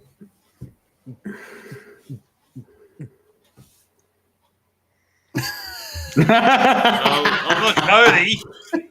I'm Roger sorry. Sorry, you guys. Jeez, I got old. I'm kidding, Roger. All you people look the same to me. 44 years old. Actually, no, hold on. Gee, how old are you? Me? Too old, mate. 37. How old are you? 37. Right. Cody, how old are you? I'm 29. Mark, how old are you? 53. Right. Roger, how old 44. are you? Right. I'm 43, turning 44 in November. What date? Roger, what date? November 27. Huh? Do you know something? See when you turn 40, see when I turned 45, you turned 47 today after me. I'm 43. I'm turning 44 on November 27. No, listen what I'm saying, Roger. In November when I turned 45, you turned 44 a day after me. My older brother's born on November 28th. Yeah, I'm 44. You're turning 45 in November, are you? Yep, the day before you. 26. Yep. November 26. Yep. Oh man. So me, you, and Mark are the oldest. Well, I'm younger than Mark. I'm the youngest here. Aye, he's the youngest of us. I thought Cody was the That's eldest. Cody. No, I'm the youngest here. Oh. Well, I wasn't before, but I am now. Cody's I'll be 30. Before. I'll be 30 on the 8th of December. There's 11 days after my birthday. I'm 27th November. What was that about your cousin's brother or brother's relation? Uncle's sister. Third sister? I had a bong and a few too many drinks, better not take codeine. Better not have a bloody bath either. I'm 30. Well, my brother Robert Firefly's 33. Becky, you're not at a job. Cody. Becky, you're not at a job interview. You don't have to.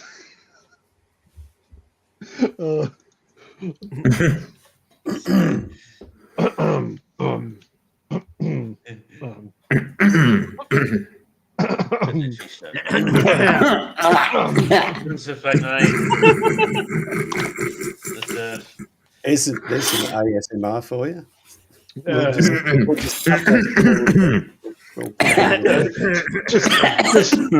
Just 4 hours of. Oh, Becky's finally out of the bath. Oh, here we go. Bloody hell. Thought he was being wrinkled like a prune by now. Let us back and relax and speak to him. Dustin's probably wondering what what the hell he's got himself into coming Yeah, on this channel and listen to us bonkers. Was too buggered. I'm out of the bath. He was too buggered to have a bath. I can just imagine Becky's like, oh yeah, oh fuck, I'm too fucked for this. Oh fuck, better get out. I'm pure childhood, man. You know. I'm cleaning up. That was 30 seconds of pure bliss. I'm cleaning up. I'm gonna get out. Oh, come on, Pete's batting. Me and Pete. Pete's going. Bloody whippersnappers. We're all whippersnappers. Oh, them young whippersnappers. Oh dear. What was that? I was an old person. Beach girl said I need to bring a translator next time. Well, he's not speaking Scottish Gaelic. Yeah, sorry, beach girl. I'll try and pronunciate my words better next time. All right. Pretty sure that Chino speaks Scottish English. I only had one arm. What? You only have one arm? 1 a.m. Okay. I only had one arm. Oh, shit. Sorry. Obviously. Laughed me. Oh, Roger. That's my fluff bones gone. Director Styles, he coming in with our editorial information here. So you broke your collarbone, Vicky. Becky, I'm going to say something, honey. I know how you feel. I've done it before, and I hope it gets better very soon. Steve, I have my left wrist broken.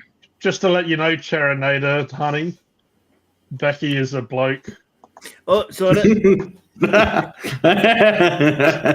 Yeah.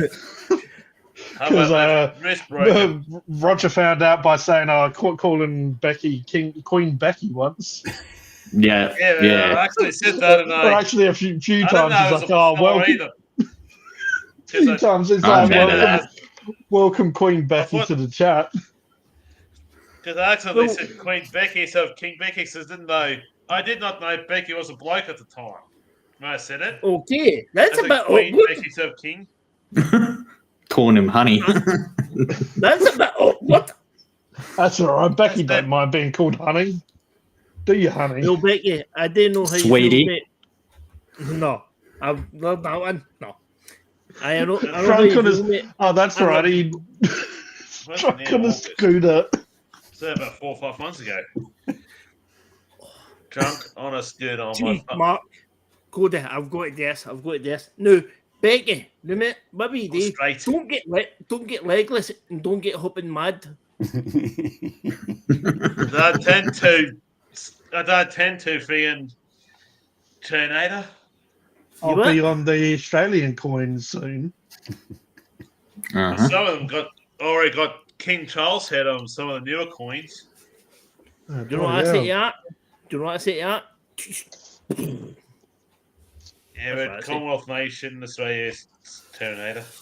Love you too, Becky. I think we better wrap it up at that, eh? All right, we better wrap it up, wrap it in. Let us begin. Oh, wait a second, we're ending. He's a point and didn't know it. All right, goodbye. I was going to just going to end it like that. Let's all wrap it up. Put a nice bow on it. All right, we love you all.